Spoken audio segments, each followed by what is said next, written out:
Wait, sorry, there's been. He's here, we were muted on here, but he's here. Hi, Yadu. Drew. Stanley. That's just basic manners. Amira. Yeah, I got you. Samyon. Here.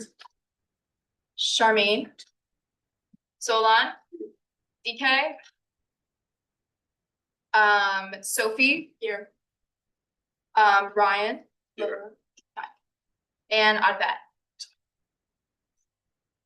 All right, Rafa here. Gustav. Awesome. Minna. Here. Kennedy. Jeffrey. Anjali. Alexa. Here. Gracie. Medina. AJ. Nina. David. Here. Catherine. Here. Zainab. Morlake. Emily. Here. Melinda. Sahasra. Here. Kaylin. Here. Hanaya. Alex. Here. Simon. Jocelyn Vargas. Sophia Chen. Here. Pablo Cherkis.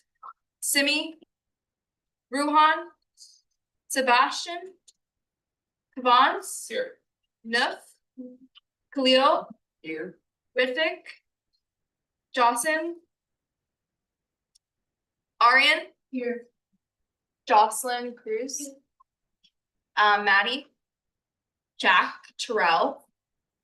Nicole. Aditya. Pablo Tang. Bobia. Okay. So now I'm gonna ask for members of the public. So if you're not on the UA, raise your hand and we will go around and identify. Okay, starting from left of the room, Matt. If you're a private delegate, can you say that? We're gonna do that in a second. Thank you. Keep your hands raised. Mukhtar, I got you. Do you want to say anything? Sorry.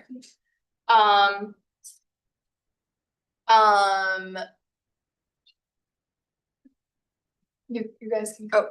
I'm Tasia. Tasia, can you spell your name? TEJA. W. Okay. Louise.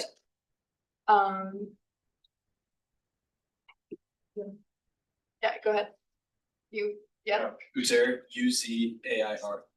A. Okay, Natasha. John. I'm sorry. Jesse. Oh.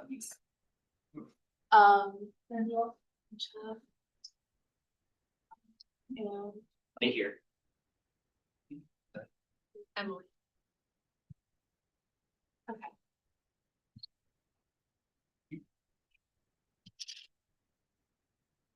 Wonderful. Okay. Everyone, call. I just want to check that all members of the public have their name recorded. Wonderful. Okay, so it's very exciting. This is $3 million that we're about to allocate. This is the first of 3 meetings that we embark on this wonderful process. It is truly one of the most exciting parts of the year. It's the most important thing that we do as the undergraduate assembly. We have the power and the duty to allocate this percentage of everyone's tuition that is an undergraduate here at the University of Pennsylvania. It is truly a very, very important thing that we do. So I ask for everyone's attention and your focus during this time. I hope you take this process very seriously and make sure that you ask as many questions as possible. I'm going to give a little bit of a rundown of how this is going to work. We're going to start with the SAC financial designate giving their overall opinion of the budget for 2 minutes. And luckily he just walked through the door. I'm glad he's here. Oh, Mr. Carroll, how are you? Good to see you. How is everyone today? So you're not calling at the moment, but Okay. thank you so much for that. I gave up my, Yes, so you're not supposed to be speaking, actually.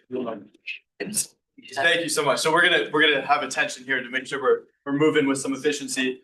So we're gonna have the SAC financial designate in a moment is going to give their overall opinion of the budget for 2 minutes. We're gonna have 5 minutes of questions and answers. And how the question and answer period is gonna work, any member of the UA elected or associate may ask questions in the designated question time for whoever is presenting the budget. So for example, if spec is presenting their portion of the budget, the spec financial designate can ask questions only during that portion. So for example, class board designate cannot ask questions during the spec section unless they're yielded time. Any member of the public can ask questions, but they must be yielded time by a member of the undergraduate assembly. Once SAC gives their opinion of the budget and we conclude the question and answer portion, we will go through all the branches that the undergraduate assembly funds. Mo, the treasurer, will give 2 minutes to present his rationale for him, and the budget committee will present their rationale for the allocation that they've given, and then the financial designate will present for 5 minutes to talk about the specific line items and discuss any issues or discrepancies they have as well. After that, there's unlimited time for questions from the body. So we ask that you ask as many questions as possible. This is the time when we get all the information. This is like a congressional hearing. I know there have been some high profile congressional hearings recently. I hope you use that energy and really exercise your power today. I also want to add that you can ask several questions at once. So if you want to really make it like a hearing where you have 5 minutes and you're going back and forth firing questions, you can do that.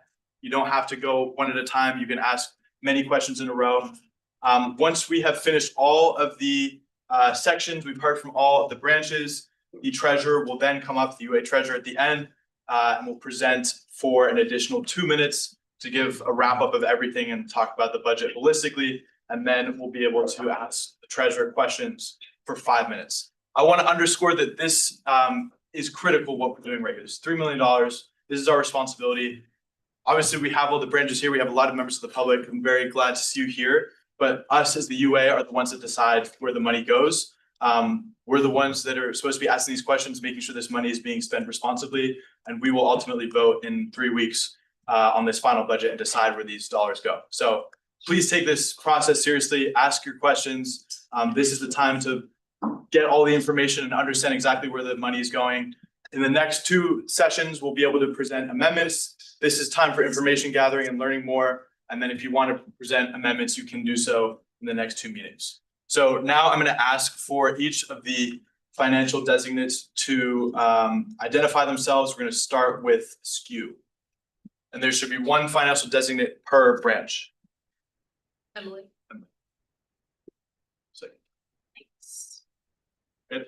NEC? Sure. Spec? Say your name again. Oh, Tasia. Then we have the class boards.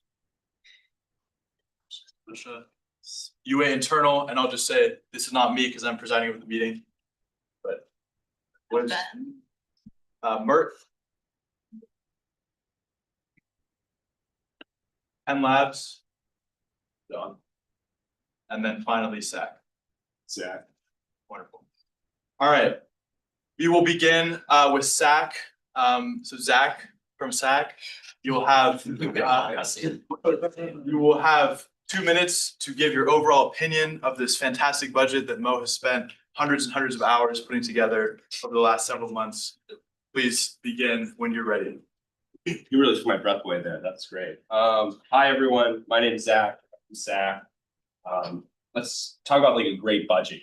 You know, SAC serves so many different student organizations, so many different groups, so many different individuals. And it's just such a privilege to represent such a broad coalition of the student body here today.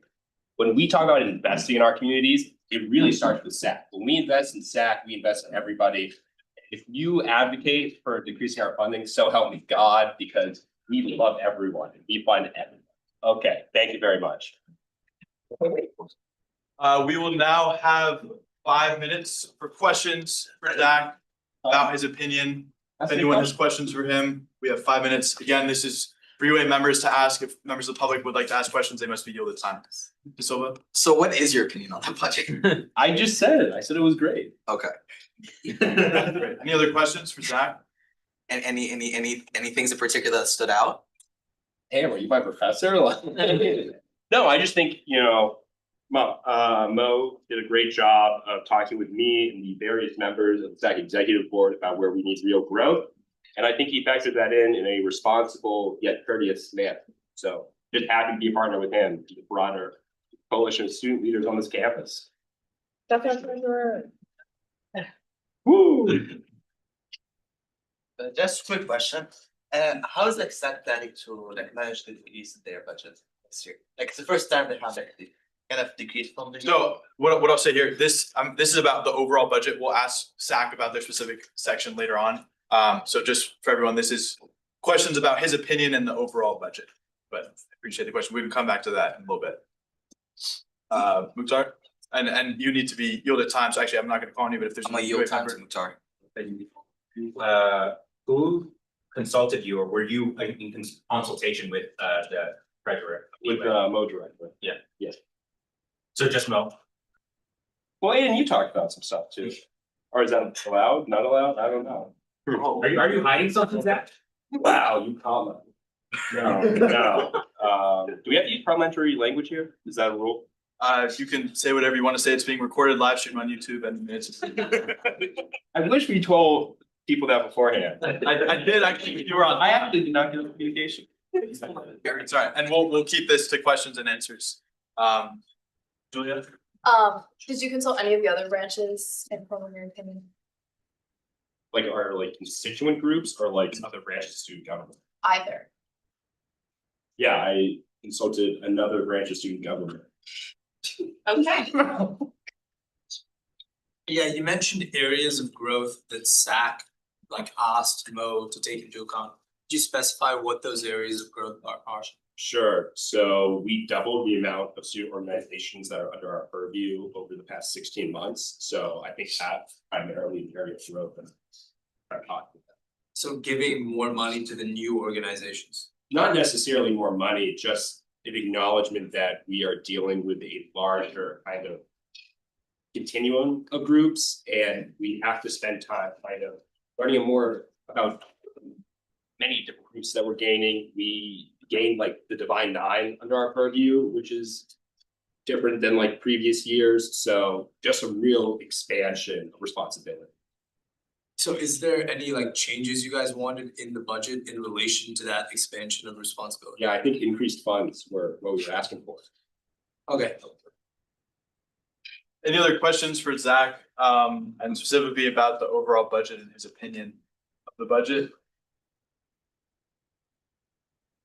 Seeing that there are none, we will now move on to SKU.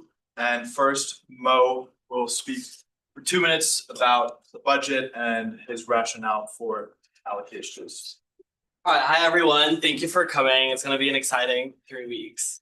Okay, so am I doing time? Yeah. Yep. So for SKU, as you can see the request in the grant. I think it's important to note in the cover sheet we wrote down footnotes about a very unfortunate social funding cuts. It's not something that anyone likes, but as you can see the trajectory with our annual allocation, we've seen them increase over the past few years, but last year we got a cut and this year there's stagnation. So we really don't have the extra funds to be spending it on discretionary items. So we're really looking at things that are important to fulfilling groups' roles and helping the student body overall.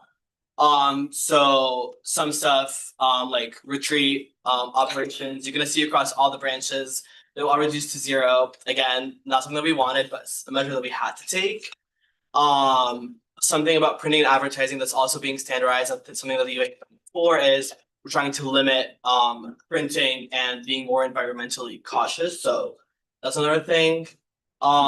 In terms of so this falls under here as well, roadmap to pen and research, printing, all under the printing category.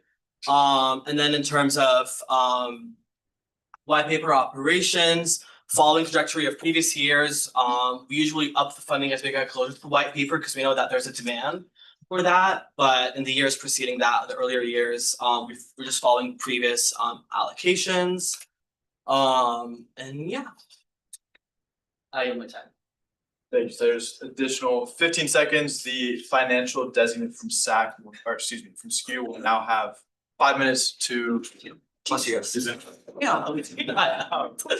Just share their thoughts on the budget and talk about specific line items. So we can have the financial designate from SKU come to the front. Yay!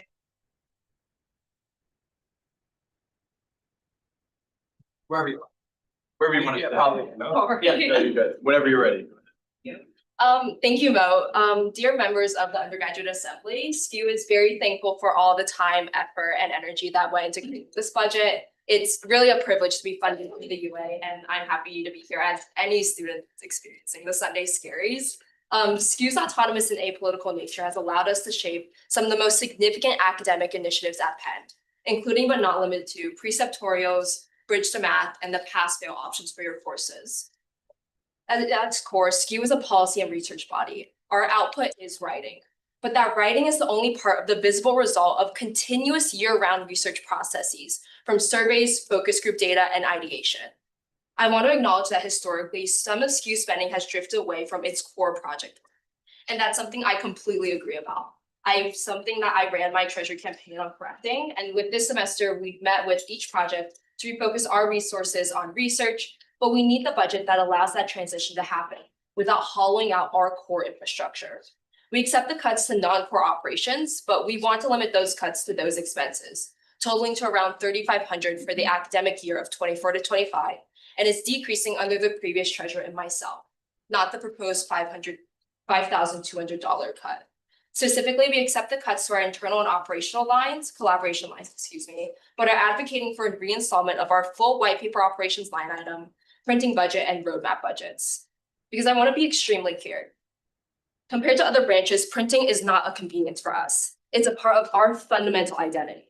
One of our core competencies from data collection is to produce writing, whether that's the bright paper, white paper, or roadmap to Penn. We are about to publish 2 additional papers at the end of this month, and it's an inherent value to physical copies. They've always been integral to how our work lives. These are hard copies that are read and circulated at the highest level of this university, from the president, provost, vice provost, school deans, and the board of trustees themselves. Our papers become part of the institutional record. It's what sits on desks, and administrators have pulled the white paper off of their shelves to read in the middle of meetings.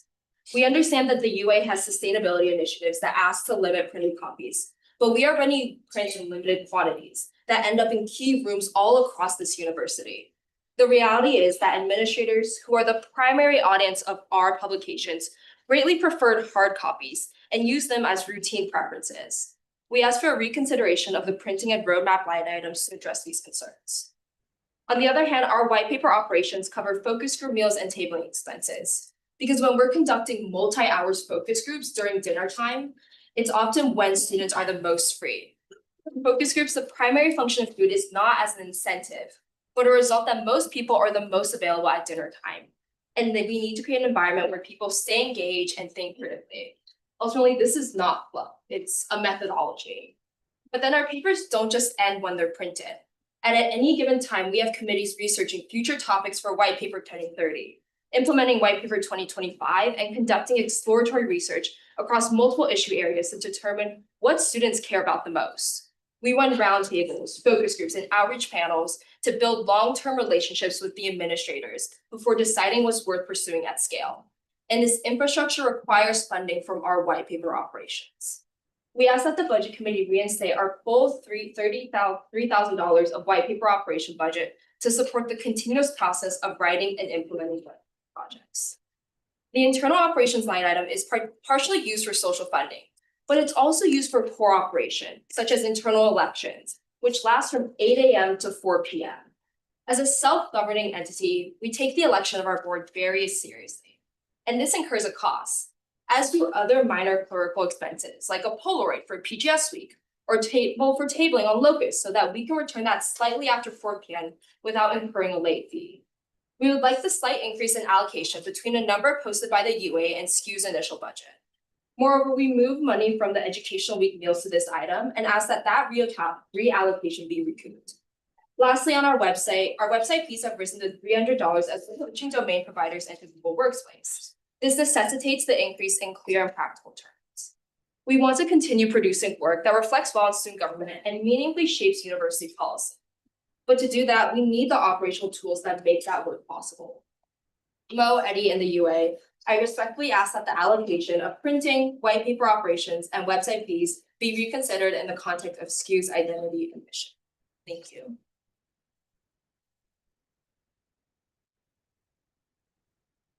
Thank you so much.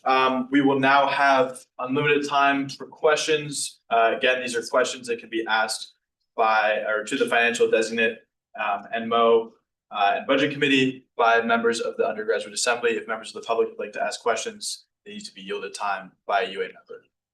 We have questions for SKU. Julia? Yeah, sorry, about you. Can you just tell us more about what white paper research involves and how administrators sort of reference your white paper and what they reference the white paper for? Yeah, so our white paper is a culmination of 5-year periods. So we published our white paper in 2025 and we'll have one in 2030. In between these two, we're currently implementing a lot of the research that we conducted in this white paper. And so with that, we're meeting with administrators in order to understand what this would look like on a policy level. So what I mean by referring, we're having our chair external is meeting with different administrators in order to understand. So for example, with the roadmap to pen, it's something we wrote about in our white paper, and they're referencing that data in order to understand that this is an issue that students are seeing at this university, and as a result, we're seeing that being passed on to promotional jobs. Other questions for SKU? Sorry, I'm just slightly confused. You write the paper in 5-year increments, correct? So what's the primary function of printing for this year if you're not gonna print the paper until 2030? Yeah, I think the primary function right now is for our roadmap to pen. It's a really big cost that we're seeing. So with the roadmap to pen is like a resource allocation booklet that we're printing out, and we want to get this into every freshman room dorm. But in order to do that, we need to be able to print copies so that when we take it to meetings with administrators, they can actually see what this booklet looks like. And in order to make changes when we meet also with different administrators. So when we meet with Wharton and they want to see the Wharton section of that, we need to have the money to print that. Okay, and have you considered doing digital version and seeing how that can improve? And with accessibility for the most part, Yeah. it might be difficult to maintain a paper copy, whereas you could just have it in your computer. It's accessible and you can use it anytime, any place. Yeah, it's definitely something that we've been considering, but I think at the end of the day, there's just something the experience of having a physical copy is something that is inherent. And I think it's something that really ties into the identity of SKU. When we have done things digitally, I think it just is a lot more able to get lost, honestly, in the clutter of administrator desk. And so when we are talking to administrators, they have mentioned that they pulled the white paper off of their bookshelves. And I think it's just a core aspect of that. Am I allowed to share my own? This is for questions. Okay, thank you so much. Be able to present amendments and debate the following 2 meetings. I'm gonna go with Alex. So if I'm understanding this correctly, you're trying to reach as many students as possible. So my question is looking at the alternative that you presented, the digital copy, but do you think that spread it more accessibly to social media that physical copy that can be something like that? Yeah, I don't think that our end consumer is really the student. So what I mean by that is when we're using this printing money, we're going to administrators. And so at the end of the day, our, how do I put it this way? The main purpose of this printing money is in order to get it to administrators. So then they can take their funds and give it to students, right? So in order for us to be able to have the application of giving it to different administrators, we need the money to print several copies for them, and whether that's trial or error. So just so on the same page, you think the primary copy continues for administrative use? So 2 follow-up questions. One, unclear to me why administrators themselves just can't print off of a digital copy. And the second follow-up question to that is the money that we get is directly from student tuition for certain undergraduate students. It's unclear to me how the money for using this for administrator uses is benefiting undergraduate students. Because the ultimate purpose of us bringing it to administrators is that they can take their funds and not the UA funds in order to print mass copies, right? Why can administrators not just Print print the digital copy? for who? For themselves. I think at the end of the day, like we're reaching out to these administrators, and the ability is like, we are going into these meetings and we're providing them with copies of the roadmap or with the white paper. That is our product. It's not their product. That shouldn't be the expectation that when we go into a meeting, they also have to print out our publications. I'll get them in a second. Are there more questions? I have a question about the collab line, if you don't mind. So seeing here, to my understanding, it's mostly for food. As also you mentioned in your speech, I see like in 2024, like you had this decrease before, like from 3,500 to 1,000. And then like stayed in the 1,500s, like some at range, and then you went to the 3,000 range. Is there any way you can like do the same policy that year? Like what's changed between like 2023, 2024 to last year or this year? Could you explain which line? The collaboration line. Collaborations line. I think that's something that we're willing to cut costs on, if that's what you're mentioning. I think the core of that is that we want to reinstate our operations budget for the white paper as well as our.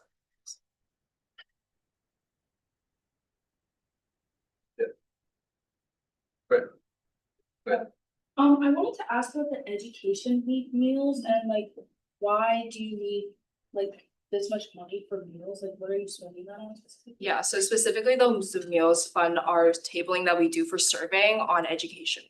So with that, we're collecting data that's being used by administrators on this campus. So for example, when we did our AI data, that's being used right now with different provosts and vice provosts. And so the function of that is that it's not a stratifying interest, like having a donut for a meal or having a donut for a data. So you think that if you don't have these meals there, that people would not do all those services? Yeah. Maybe I meant this your opening speech, but what entails a DEI community conversation and how does that look? Like what is it? So that's one of our projects that we do.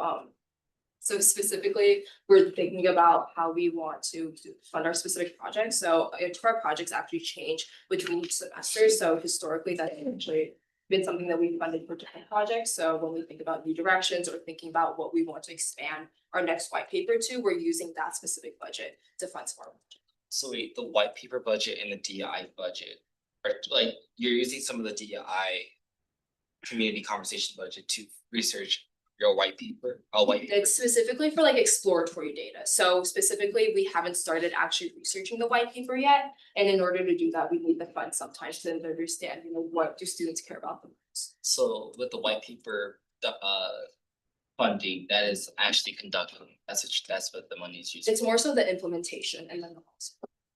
Those are two different streams to end up to one result. What do you?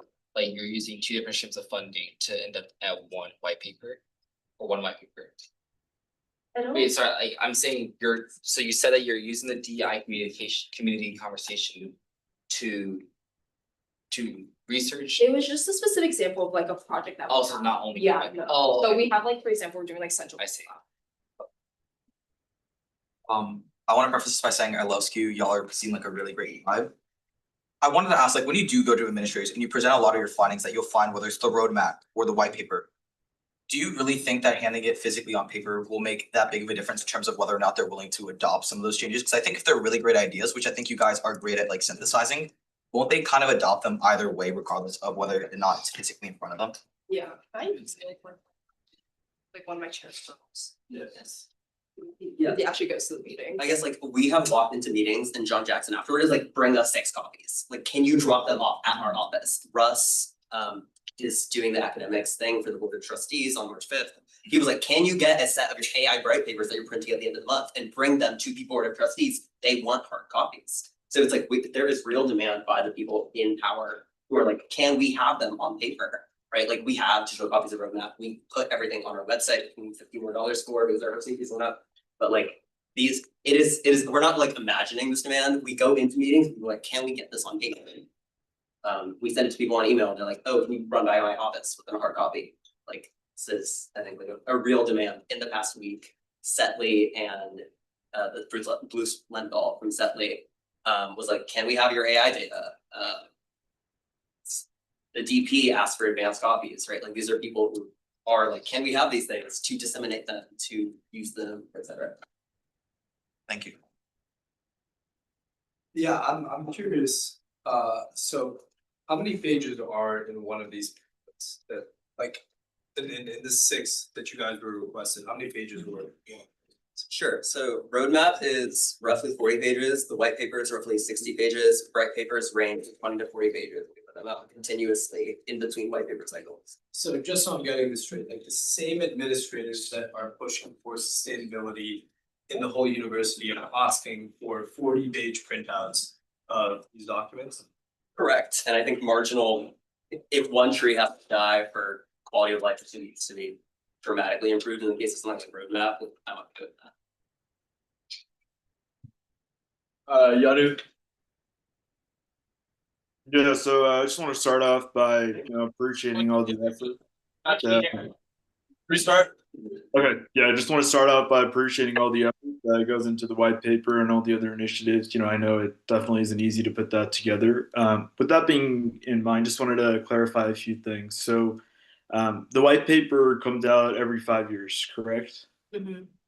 So that means like a freshman right now would not be able to, see a published white paper before they graduate, right? 2020. Oh, okay. No, but they would be able to see the in-betweens of having our roadmap and our bright paper, which is intentionally spaced between the two publications. Okay, so in terms of, I think at least from what I understood about the current budget was because the white paper's far off in 2030. The operations funding was being reduced in light of the current budget situation. What would How would it what would the $1,000 extra this year help out with marginally, considering the white paper comes out in 4 years, and I'm sure there's a lot of transformations that take place until that time. For example, when you guys started working on the 2025 white paper in 2020, AI in education wasn't even that big of a deal, and that was a much more recent development, which I'm sure the money was better used for and more useful in conducting those focus groups closer to 2025. So my point is just trying to understand how will that money benefit more considering how far away the white paper is and how much can change in terms of the research and recommendations. Yeah, thank you. I think the one consideration is that this white paper operation budget isn't simply just going towards the future white paper, it's going towards the implementation of our 2025 white paper. So it's not just that we print this white paper in 2025 and we let it be, right? We need to have the funds in order to actually implement some of the considerations that we're talking about. And as a result of that, when we do go meet with administrators, they want specific copies of this. And so as a result of that, it's just the fact that we're implementing this and it's not just going towards a 2030 plan. So what does implementation look like? Like what would that money be used for example, for the 2025 white paper? Yeah, so for the 2025 white paper, some immediate things that I would think about is being able to conduct like focus groups as well as roundtables with different administrators here on campus. So when we're thinking about things like simple classrooms or academics and roadmap, we want to be able to have professors have roundtables in order to discuss that more. And so as a result, we'll need the operations for that in order to host those events. And the money goes towards the roundtables? Like hosting them, yes. Operational costs. Okay, I see.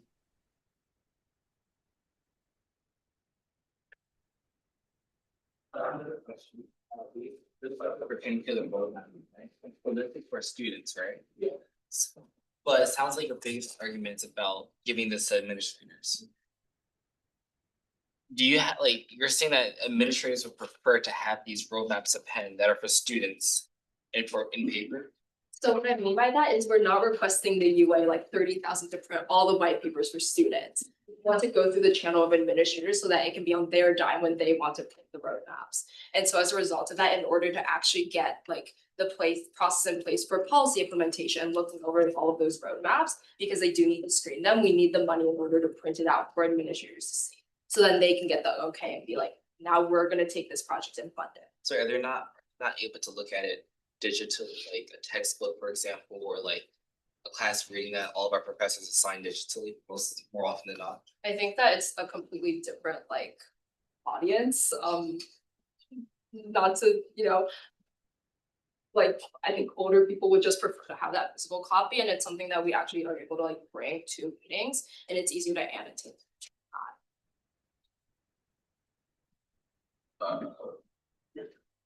In about Going back to like the student centered part of this, like have you ever tabled or how frequently do you guys table to get like student engagement and do you guys provide like any incentives? Cause I know like other organizations that do like donuts for like filling out the survey, so I think like if you go the digital route, like as an alternative to these papers for students. So I'm not sure I quite understand. The donut portion is how we incentivize people, and it's like an unstratified way that we get people to, conduct our surveys, and we are able to collect data from that. Do you have like any data about like how many people you're reaching with this and like if it's worth the cost of like everything that's right now? Yeah, so we recently conducted an AI survey that collected 608 useful results. And when we look on a per cost, like per unit cost of acquisition basis, it's around $1.30, which is much significantly lower than if we were to use, for example, $5 pet vouchers.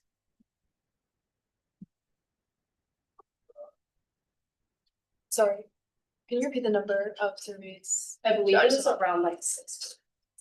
Thank you.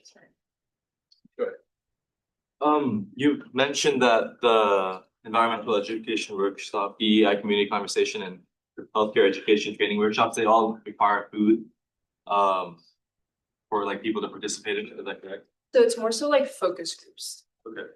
So the total here for that is $1,600. And then for white paper, Bay is granting $2,000. And this $2,000 is going towards the 2030 white paper. It's going towards the implementation Of the 2030 white paper. 2025. 2025. The previous one is being implemented. Yeah, you just have to yield the time to speak. Sorry, okay, so we're $2,000 to implement the 2025 white paper. Can you further expand on that? I'm a freshman, so I don't really know the entire process for that, so. So, I mean, we spend, the white paper is the middle of our cycle, right? It's a 5-year cycle of 2.5 years on either side of it, where we spend 2.5 years from fall of 2023 to 2025 doing the research and the writing. From now, or from spring of 2025 to spring 2027, we're working on everything we spent 60 pages writing about, right? So it's like, one of the things that we have is SFRS has a, I think, monthly meeting with us about the state of Path Ed, right? Like we have probably 100 recommendations, and I can't really keep track of all of them. We have different people staffing, going to meetings, planning events to address each of those concerns. And that money is basically our pot that people can pull from, where it's like, we need to have this conversation at this time, we need to hold this event here. The white paper operations budget is what enables our members to sort of think big and, start a pilot for something, compile this resource, do this, do that. Can you give an example of an event that you planned for this? Yeah, so like, for example, one thing that is currently in the works, right? Like one of the benefits of SKU is that you join your freshman fall or whenever you join and you're here for 4 years. So you have 4 years to work on a project.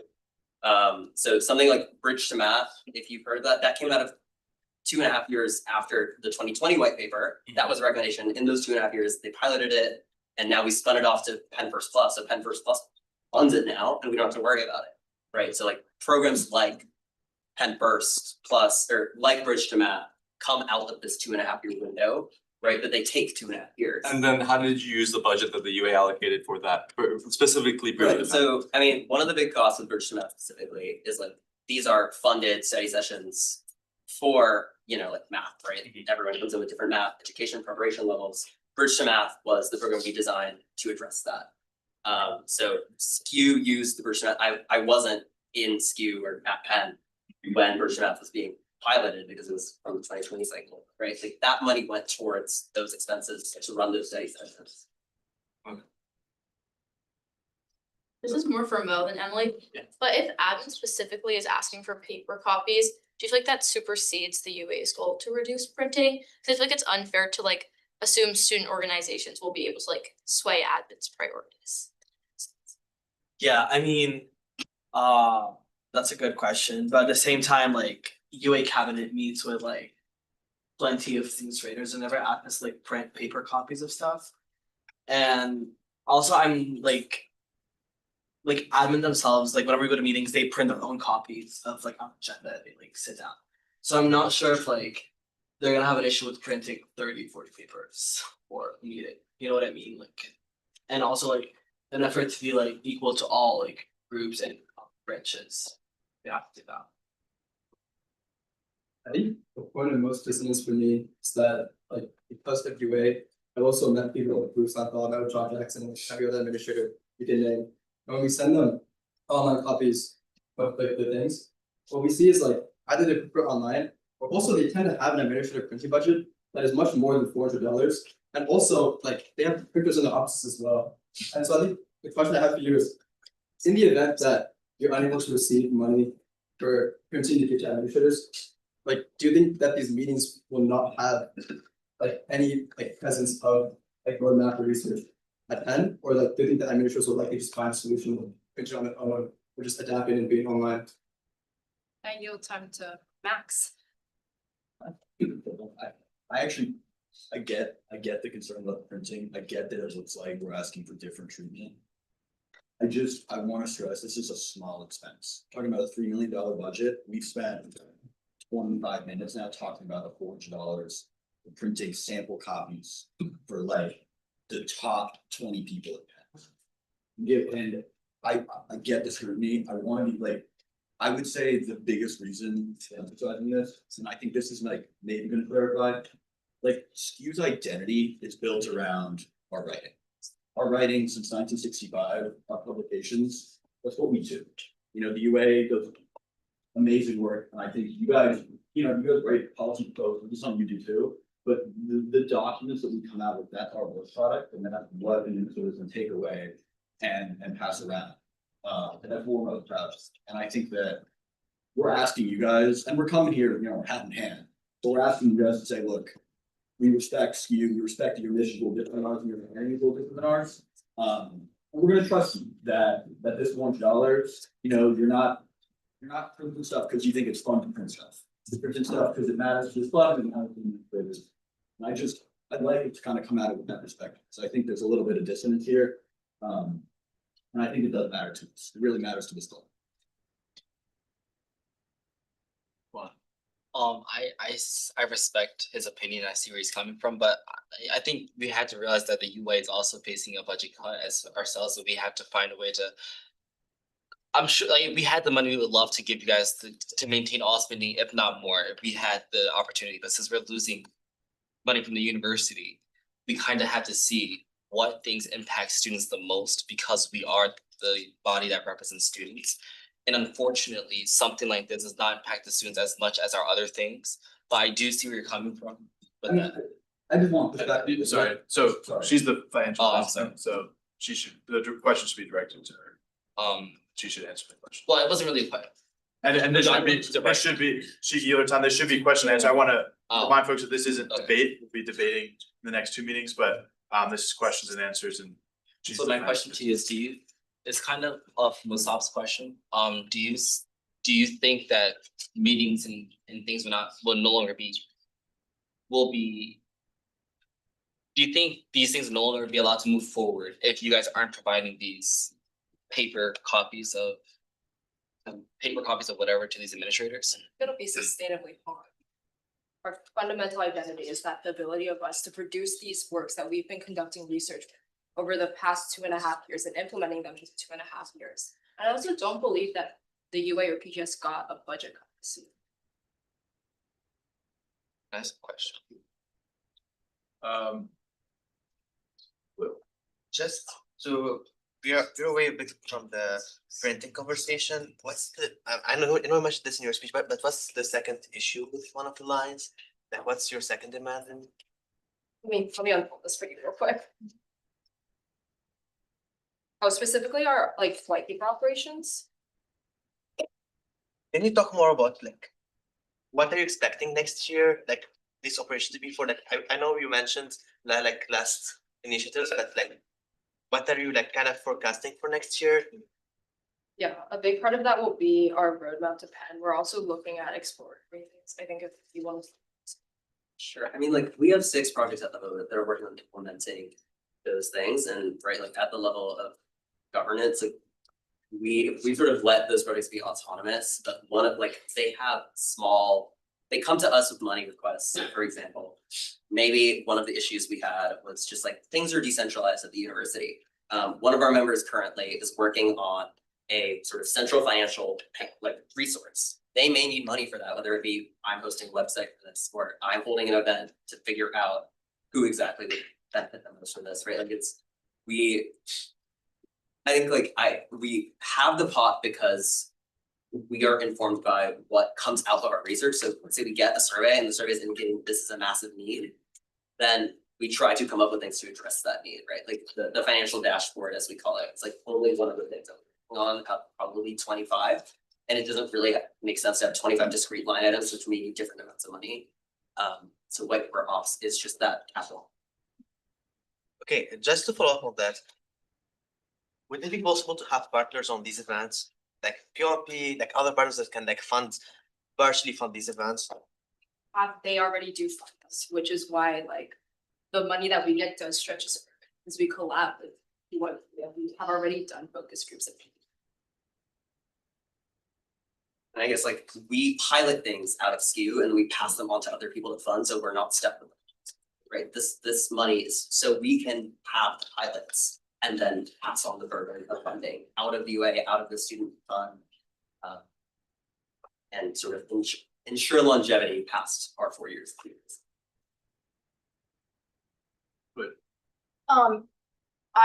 I wanted to iterate, I mean, academic initiatives are very important to me, and I'll actually be at the academic trustee meeting in early March with about AI use. And you guys really are the foremost people on academic initiatives. So can you talk like more about your meetings with administrators, how you like talk about projects that you do with them, and sort of like what are like I know you mentioned talking about the central funding, but just like detailing more about the projects that you're working on and advocating to administrators about in your implementation of your white paper. Yeah, I guess like per AI, right? So I think it was October, right? We had a roundtable that was with Bruce Lenthal and Setley and a bunch of students, just like general students and SKU members. We asked, we had a list of questions that we had asked at a focus group earlier, but we wanted to see sort of in a different discussion what kind of things would come out. AI was something that we both wrote about in our white paper and are still exploring, right? Our 2026 white paper coming out at the end of this month is like a 20-page in-depth report on just AI, right? We leading up to that process required sort of funding for surveys, tables, focus groups. I personally have not been in an AI meeting in some time because our AI project leads do that. But I do know, like earlier this week, Max got an email from Bruce being like, hey, can we get your AI stuff? Sort of following up on all the work he's done with us and we've done with him. Russ Composto for that meeting, like we actually have a SKU student sitting on a panel in front of the trustees with 2 faculty members that Russ is leading, right? And that SKU student, the data from our SKU survey has made it onto the slides. Trustees are going to see. The trustees asked, or Russ asked on behalf of the trustees, us for printed copies of that white paper. So this is in AI land. That's what's going on right now. We're on. I think we have a member of the University Council who's in those policy meetings bringing this data to them. But it's just like the funding, I guess, is at. We are always sort of in a hybrid implementation alongside the administrators with our research, so that we are renewing especially with something like AI, as it's continually developing. And sorry, can you just clarify for everyone, so the funding fuels your research, and so the funding fuels your ability to do those research projects surrounding AI academic initiatives and lobbying them to administrators. It's not just printing. Sorry? The funding is not just used for printing. No, the printing is just the $200 line items. Right, so the implementation of your white paper allows you to do all of those initiatives. And the printed copies are roughly maybe 5 meetings a year or 10 meetings a year. I'm in 5 to 10 meetings a week myself, right? This is not at every meeting we're bringing printed copies of stuff, right? I am in tons and tons of meetings that are not aided by these printed aids, right? When we have a 1-paper or 1-page agendas, they can print that out. They know that. It's the massive publications that the printing money goes towards. So I just want to say a couple things before we continue. One, this is question and answer. We're not debating anything. There's no changes are going to be made to the budget today. We do amendments and vote on it in the next 2 meetings. The second thing, the question should be directed at the financial designate. I'm being generous by allowing you to yield time to others, but that shouldn't be something that you consistently do, yield time if you need them to answer a specific question, but future the financial designate should be answering the questions, of the questions should be directed to the financial designate. But again, we're not voting on anything today, we're not debating. That will be in the next two meetings. This is for question and answer and information gathering. Questions specifically about where the money is being spent, not like about general programming, but rather, if the money is being used for programming, that's an appropriate question, but we're not asking general questions about how things operate specifically about, we're supposed to be asking questions specifically about the budget and then specific items. Point of inquiry. Yes. We cannot ask questions about how the groups operate and how they use their funds. You can, What do you if mean it by has to- that? So I'm saying that the questions have to pertain to the budget and the services that are funded through the budget. So you're asking questions about the services that are funded. Really fine, because it's supposed to be about the budget and the allocation that we have. Okay, thank you. Got it? Yeah, so this current white paper operations line item, whether that ends up being 2,000 or 3,000, for the next fiscal year, what would that be used for? Like in terms of just a few concrete examples there. I'm just really trying to understand what these costs are making up, considering you mentioned a lot of it was on the implementation front. Like, is it going into food for these professor roundtables? Is it going into facilities? Like, what's the breakup there? I think it's very flexible. So like it can be used for facilities when we do implement our grant paper at the end of the month. If we do want to host several AI professors, we are allowed to use that money to do that.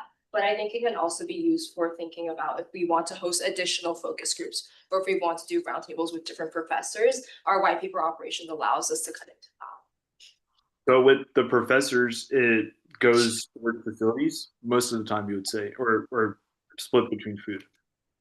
I think it like really does depend. I don't think I would be confident. Okay.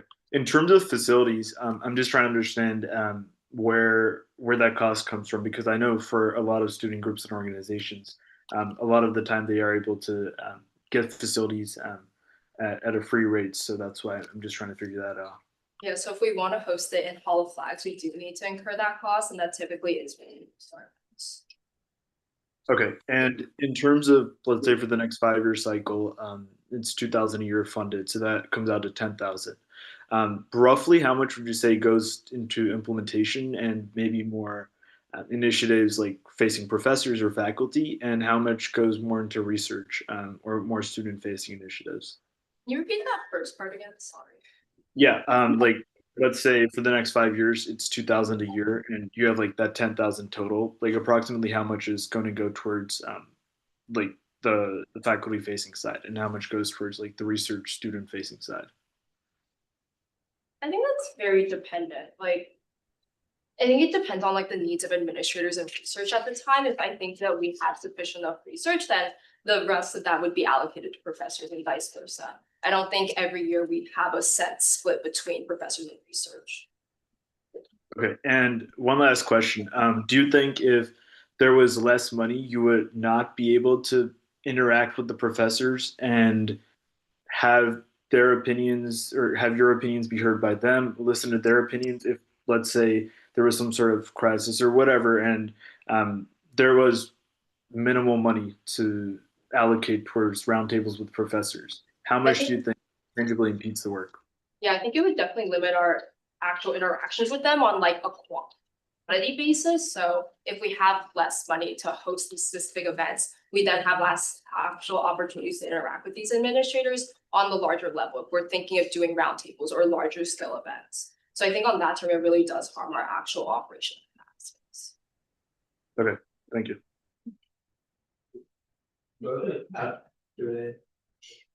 Or motion like move on.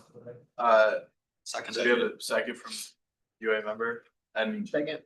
Okay, all those, and you just want to end I think debate we want to- or end question and answer? Sorry? Well, like, move on to the next step. So the next step would be the next branch. Yeah, move on to the NEC. Okay, seconded. There's a second. All those elected UA members favor? Any opposed?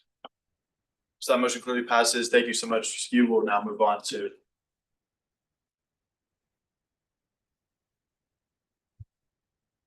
And we will begin, before you get up here, we'll begin with 2 minutes from Mo to present his allocation.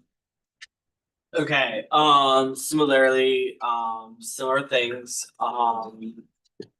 retreat, which I believe is like merge subsidies cut down. Something to note about web hosting fees. So the NEC, I believe, manages the PSG steering website and then the NEC website.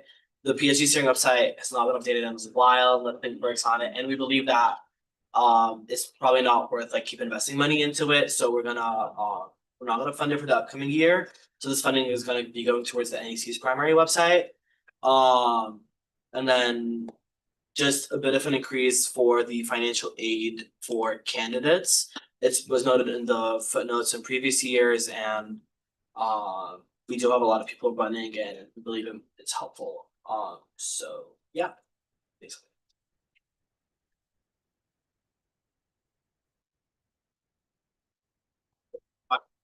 Correct. Won't need all five. Promise. But hi, my name is Uzair. I'm part of the Nominations and Elections Committee. We're responsible for running student elections on campus, especially with the class board and UA. We also help nominate individuals to university council and university wide. And then also we also educate the general public. Quick breakdown before you get started. Out of the $3 million that are allocated, we only take up 0.1%. So nothing too deep in terms of that sense. Administrative fees, those are more just to run NEC itself. Main thing is, again, we're gonna work to see how we can be as cost effective as possible with the new budget, especially with the budget cuts over the past couple of years. We do understand that PSG steering is no longer as active, so we do understand the budget cut for that. Merge subsidies, that was more in the case of lowering the cost for our members itself. In terms of that, everything else has been pretty much evaluated based on the past histories. For nominations, that includes any costs related to appointing individuals to university-wide or university council. In that, we also lead our PSG diversity retreat, and more than ever, that's for the candidates that do end up running. More than ever, we need it in this climate, in the current political and economic state right now. We need it more than ever. So in terms of that, our university-wide interviews and appointments, the reason why we had it at that price that we do right now is UC itself is a very sensitive process in terms of who we nominate, because we are working with multiple minority groups and different student constituent groups as well. So a lot of that had to do with getting physical copies out to students instead of having it on their screens. We're trying to limit, historically, we've always done this in NEC, limit the amount of time and limit the amount of screens that are there for that process, and have it more in person and not without like technology basis for that entire system. Education, that's more so for Path to PSG or publicity events. And elections, probably one of the busiest times of the year. We did cut down some costs from last year, including like the AV costs. But our biggest changes are increasing the financial aid for candidates, which Mo did mention in our notes, that we do need a greater financial aid for anyone that's running. So that's really important that we increase that amount for this next year. Also, midnight breakfast, that's pretty much one of the largest ways that we've increased student engagement in terms of voting in the elections throughout campus. Yeah, that basically sums up how we produced our budget for this semester.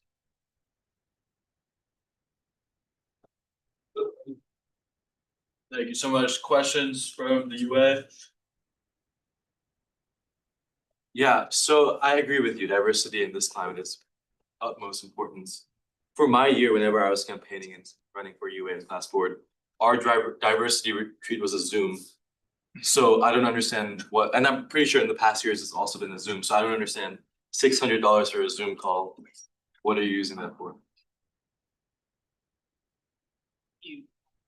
Can I answer? Yeah. Yeah, so in meetings, I think I was told that the speaker at diversity retreat gets paid that money. I believe Chaz Howard was at one of the events. There's like I think 2 a year, cause one in the fall election, one in the election. So I guess it goes into one of them. Are they members of Penn, like admin? Yeah, they're like admin at Penn. So they're getting paid on top of their regular salary for talking to a bunch of kids about diversity. Okay, thank you. Do you think that diversity training Sorry, is? I'll call. Sorry. Do you think that diversity training is effective in, like, helping people understand the importance of diversity? Like, I also ran this year, and I remember people weren't very engaged, like, I know, like, were like texting their friends, like, I know we had to have our cameras on, but I don't really feel like it was, like, people took a lot away from it, so, like, do you have any way of, like, showing how, I don't know, maybe you think that it's impacted, like, attended?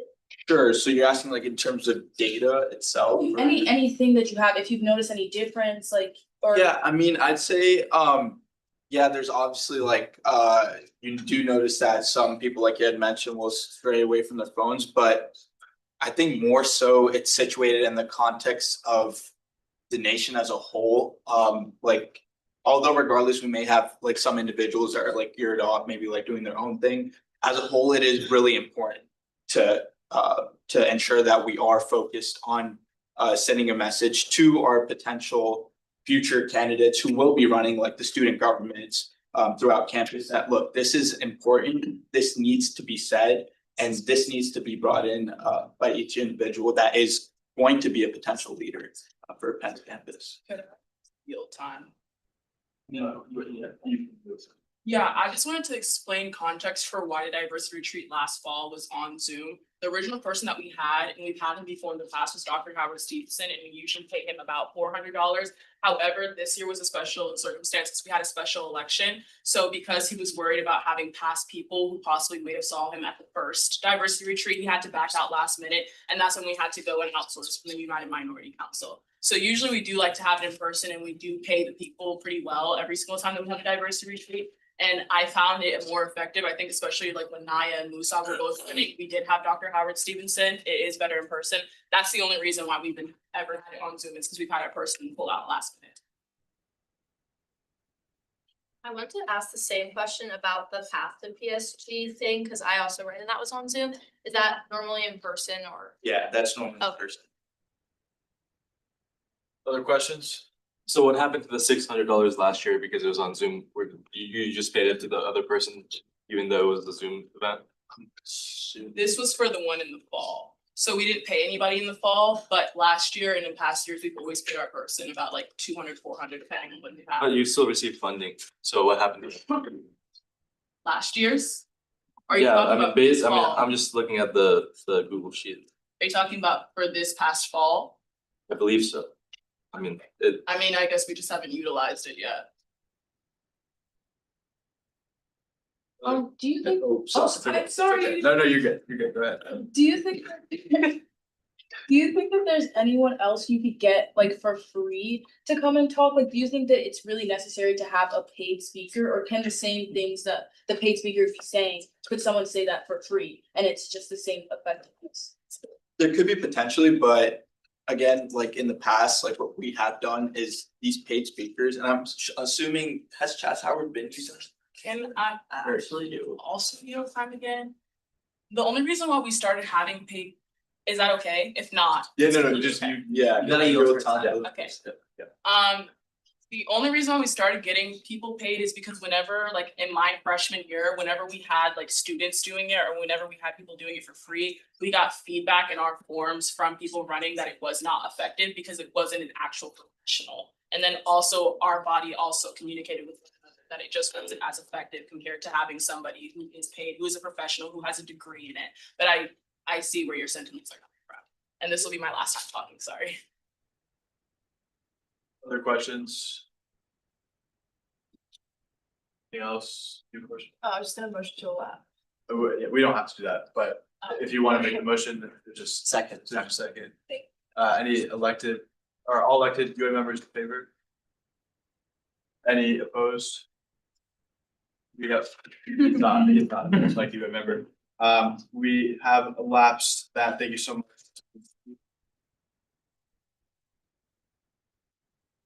Now, have spec, we'll start with Mo giving 2 minutes, and how we do spec is a little different.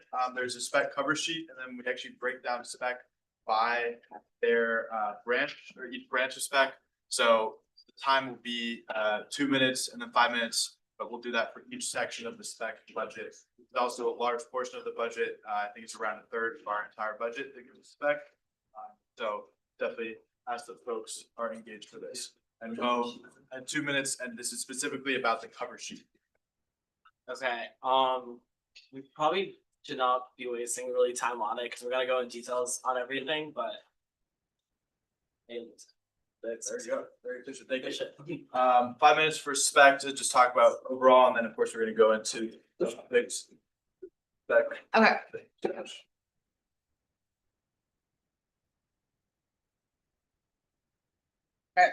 I have like an overall speech, but not one for like every committee. So, okay, thank you for the opportunity to speak today. I want to take a few minutes to share some concerns from the SPAC team regarding the current budget request and to explain why some of these resources that have been cut are essential. First, we want to address the need for funding for internal director training in the executive committee. These sessions are not just casual meetings that we hold, they're longer working sessions where directors collaborate, plan, and make decisions that shape the entire year's events. To run these trainings effectively, we need appropriate spaces so participants can remain engaged and productive. So to note, these spaces often have fees from space events that we have to be able to cover to host our biannual retreats. Retreat being not off campus, that's just what we call it. It's just our steering meeting. Moreover, these are extremely lengthy sessions on weekends that occur during meal times, and without support, we risk reducing the quality of leadership development that ultimately benefits every program and event we host. More broadly, I want us to think about how SPAC operates as an umbrella organization. The executive team's role is to facilitate communication, coordination, collaboration between committees. When an exec lacks a functional budget, we lose the ability to respond to committee needs, support cross-committee initiatives, and maintain the infrastructure that keeps everything running smoothly for SPAC. In other words, an underfunded executive branch doesn't just impact one group, it impacts the entire organization. Next, I want to highlight our office supply needs. We are requesting at least $1,000 to cover essential operational tools, including our Google Workspace and Canva subscriptions, along with everyday materials like pens, folders, organizers for the office. We require our own Canva subscriptions to maintain the privacy and secrecy of some of our advertising campaigns like the concert. These are not extra things, they are just basic tools that we require to manage documents, coordinate our teams, and find promotional materials. Another major concern is the lack of a dedicated advertising budget for each committee. While we recognize the environmental concerns about printing, our committees rely on outreach to attract attendance, build community, and arguably most importantly, generate revenue. If we cannot fund advertising efforts, we limit our ability to reach students and reduce the impact of the programs that we work so hard to create year-round.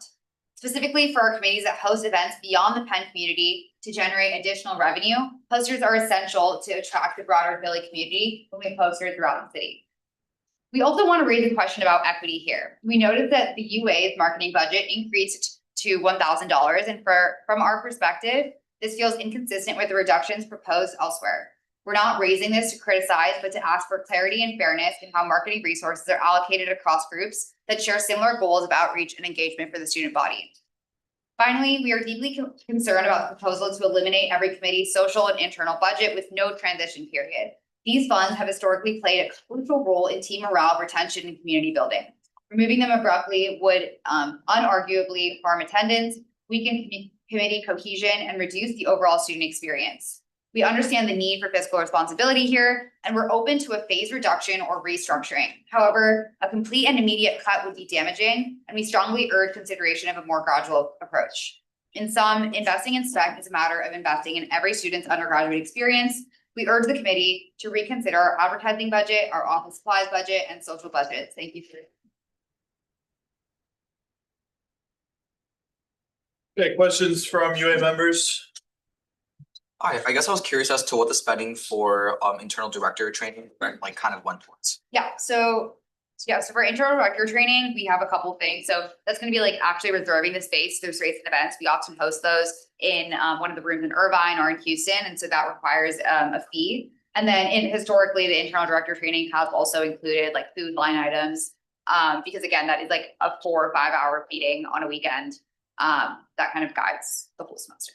I just wanna say this, we're currently just looking at the cover sheet, so these are sort of more general, that's okay, more general questions about the budget, and we are gonna go specifically through each section, so I asked that these questions be about the overall budget. Any questions from UA members, the overall spec budget? Okay, seeing that, is that a question? No, any questions? Okay, seeing that there are no questions, we will now move on to the spec exec section. Mo has 2 minutes to present that portion. Yeah, totally. So, looking at the notes over here.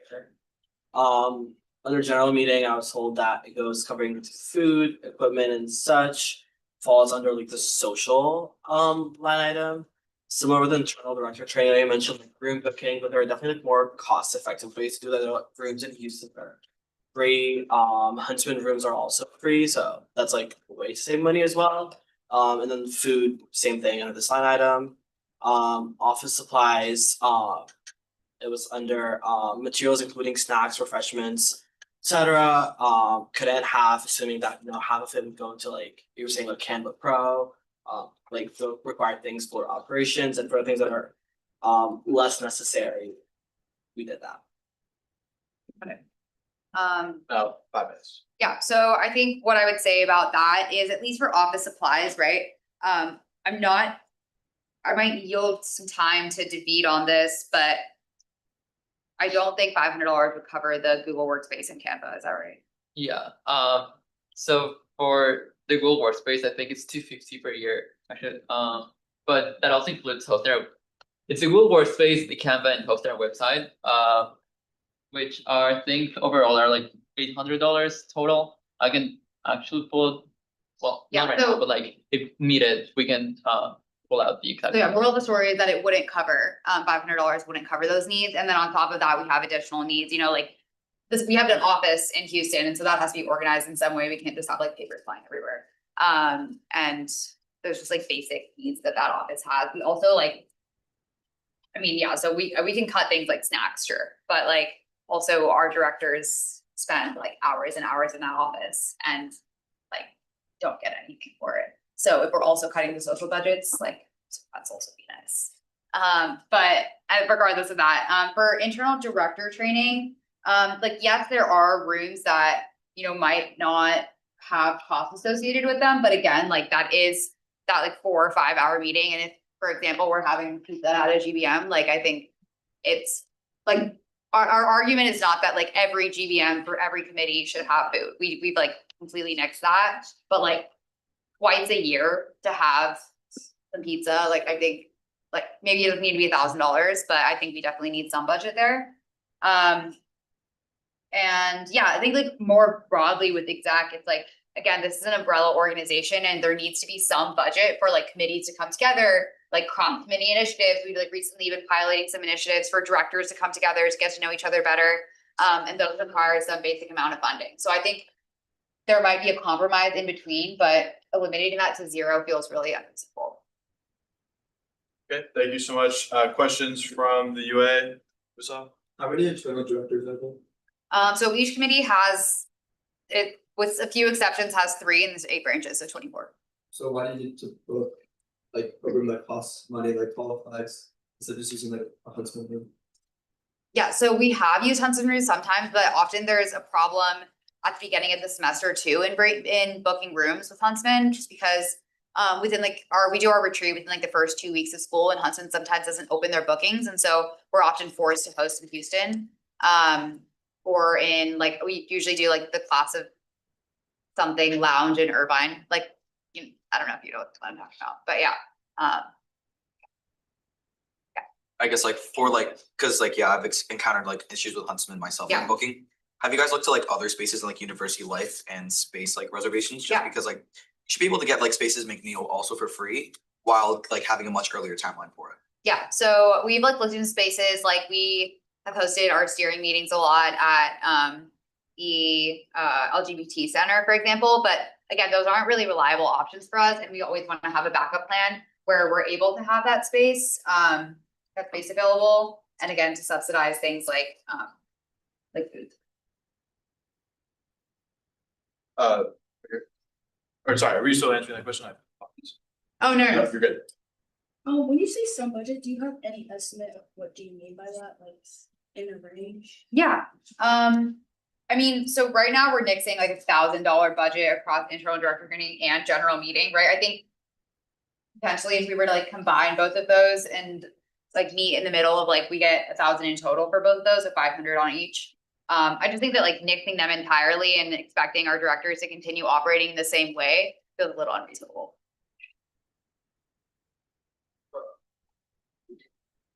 Why'd you request $450 extra to go to a director trade in general meeting this year? I think that was just in line with what we've seen this past year is like we wanted to encourage more cross committee director socials and things, and so we wanted to promote that community more. We felt that we didn't have enough this year, but clearly that's not in line with what's happening, so we're just trying to meet somewhere in the middle at least. Yeah. Yadu? Yeah, so I mean, our budget comes from, the like undergraduate students, like the fees they pay, and I think Right. a good philosophy would be to try to put it towards as many student-facing initiatives as possible, right?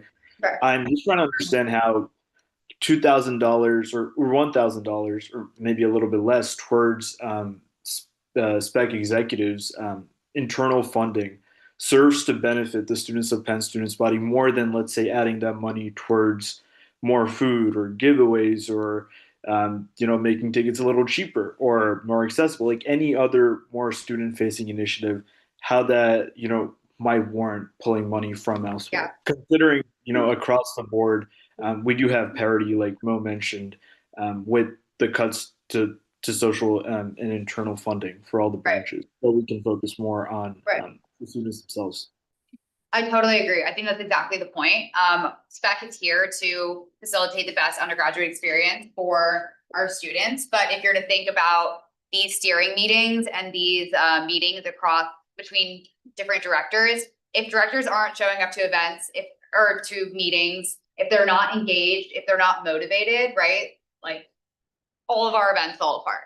And so I think that it's more of investing in SPEC as a whole and investing in collaboration between committees, in organization, in maintaining the office, and making sure these meetings are really productive is the most important thing to make sure that our events are as successful and fun as possible. So you need the money to motivate the directors, like the directors, just to clarify, these are in the leadership roles, correct? In SPEC? I mean, to motivate them, but then also just to help them, right? Like if I was in a 5-hour meeting on like a Sunday, I'm not particularly motivated to like pay attention. Yeah, and like there's pizza here, right? Like we're all human, right? I think that like, yes, some people do need motivation to do like, to do the work. Yeah. I mean, I don't know if you have anything to add on that, but yeah. Oh, I'll yield a little time to Yeah, I also want to highlight the amount of work that directors put in. I feel like from like an exterior standpoint, it kind of reduces like the amount of work that people put in. But I think our average director puts in at least 10 hours a week on the week that there are not events, and in weeks there are events. Like on the weeks we're playing, like most of our directors are working like 25 hours that week. So I feel like it's like I understand that to some extent we all chose to be here, but it feels a little insane to ask that much out of 18 to 21-year-olds. And I think moreover, it's like, so, like, I'm sure you guys all know what SPEC does and all of that, but like I've spent, 12 hours in the SPEC office. And so like literally to have stuff, just like literal pretzels in the office, like we're not asking to pay $1,000 or it's not gonna happen, but like there's bare minimums here. And I think that we have to be somewhat reasonable in these. Do you still have a question? No, Okay, but Just about the general meetings, how frequent they are? Yeah, so we have steering, that's like every other week. And then our biannual retreat is every semester. And that's apart from every committee's GBMs that happen on a weekly basis. So do you, okay, about the general meeting in the first like. Yeah. That's like, how many people usually attend? Yeah, so for our general meetings, that would be all the directors, so 24, I guess, plus exec, plus our liaisons, like our adults. Which happens once a semester, right? The General the- meeting. Yes, but then steering's also everyone attends. So steering is also 24 directors plus our liaisons plus. That's every other. Thank you. Yeah. And then I just wanted to ask, for clarification, you said that Google Workspace was $250. I was just wondering, when did you guys start your account? Because I know some of the groups on this got godfathered into it, and other groups pay like $4 to $10 like a month for it, so I'm just kind of trying to like. I look, you have no clue. Like a long time ago, I bet. Yeah, I mean, like I cannot tell you when we started Google Workspace. I think a lot of the rationale behind cutting food costs for long meetings, that students who are in like Slack clubs do not get food for long meetings unless it's like put into the mission of the club. From this perspective, then it's unclear why like student government leaders in every grant for putting in many hours should be getting like food for these long meetings. So my question is like, do you think there exists an exceptions respect, or like do you think you can like broaden up this for long meetings? Like where the principle lies? I would argue that like at least currently, that's very false. Like I would say that the current meetings that I've been attending, that like what food is integral to the mission has been stretched really far. So that's one thing. The other thing is we were just discussing like SKU and NEC who are like handing out donuts for surveys, which is great. But like in the same way, I would argue that like there's that as well. So I don't think the double standard. I think every committee does have like a little wiggle room and a little budget where they're able to order dinner once a semester. And I think that like getting it to 0 and not allowing to order dinner once a semester, like again, goes unreasonable. So I don't think it's a double standard. I think the point behind my question was regarding Slack clubs. Often, like when they do have food, it's like that just continues to be an issue that we need to fix with the way Slack allocates its own money. Or second, it comes from like off books that are doing dues or whatever. And then regarding like the long meetings, I think the question though is when we try and spend food on across the budget for student governments, it's often like how can we engage like or get donuts for like non-student government leaders? Yeah. Because the double standard is that we as student government leaders shouldn't be like privileged with like getting food at long meetings with someone in like the AI club doesn't get food. For long Yeah. meetings. So we like, and like we don't have numbers on this, but I could very explicitly tell you that, you know, in meetings where we have food versus don't have food, like the attendance and engagement of our directors is markedly different. And I think that it is worthwhile to once a semester fund food for this 5-hour steering meeting that genuinely does guide every event for the entire semester. I think that if people didn't show up at that event and if people weren't engaged at that event, that every future event throughout the semester would not be productive. And there would be a lot more mishaps that happen and our concert and all the things that we love about spec would not happen as they are. So last question on Yes. this. Do you think the presence of food is like the main reason why people become motivated and focused, or, like energized? No. To the student? Like, I don't think it's the main reason, but I think it's also too optimistic to say that it's not a motivator for people. And then it also doesn't just like help people stay engaged throughout a meeting. Like, again, we are all sitting here eating pizza. And I think that like, I think that even if the budgets go down next year, like that's not gonna change about UA and Zach. Like they will continue to fund them. So I'm sorry for saying that. Wait, is there a question for Mo? So I just want to clarify, all budget, like for every branch, all socials, like all social funding, like including all food funding. For, you know, every committee, every section of city government has been zero. Yes. Okay. Like supposedly it should be. And yeah, that's also to say that like, you know, just another like phase out thing is like spec has historically for every director also funded like merch. And again, we're not saying that like that's gonna happen in the future. Like we understand that every committee is gonna see reductions, but just making that really drastic transition from like having food at a lot of meetings, having merch, having like all these things that are like motivating directors in some way, and then taking it all away. Like, again, I think there just needs to be a transition. Yeah. Just back to the office supplies, how much of this 1,000 like you spend on like snacks / refreshments for the office?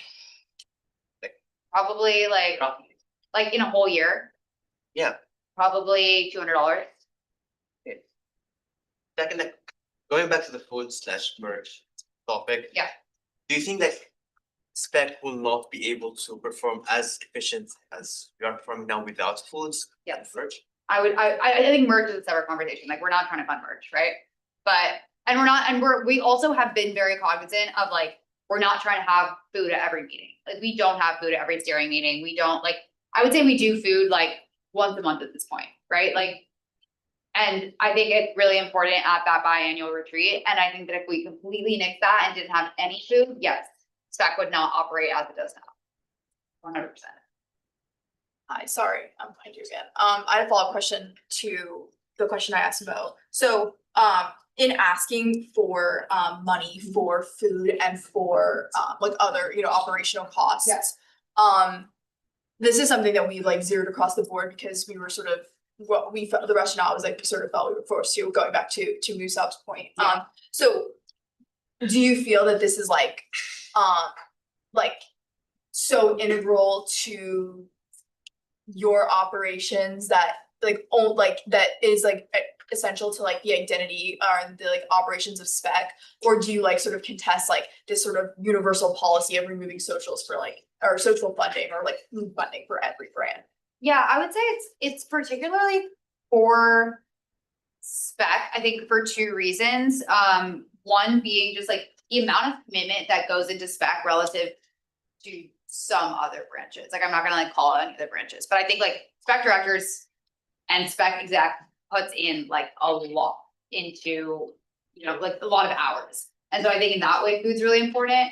And I also think, like, I'm not gonna lie, historically, spec has had a pretty lofty budget for this thing. And so like, again, the transition period, I think is gonna be really important. Again, feed, I don't know. Yeah, that's about it, yeah. Any other questions for this section? We still have several other spec sections, but don't worry. Don't you worry. A lot of other questions, anything for this? Seeing none, we will move on to the next section. Mo will have 2 minutes to present that. Okay,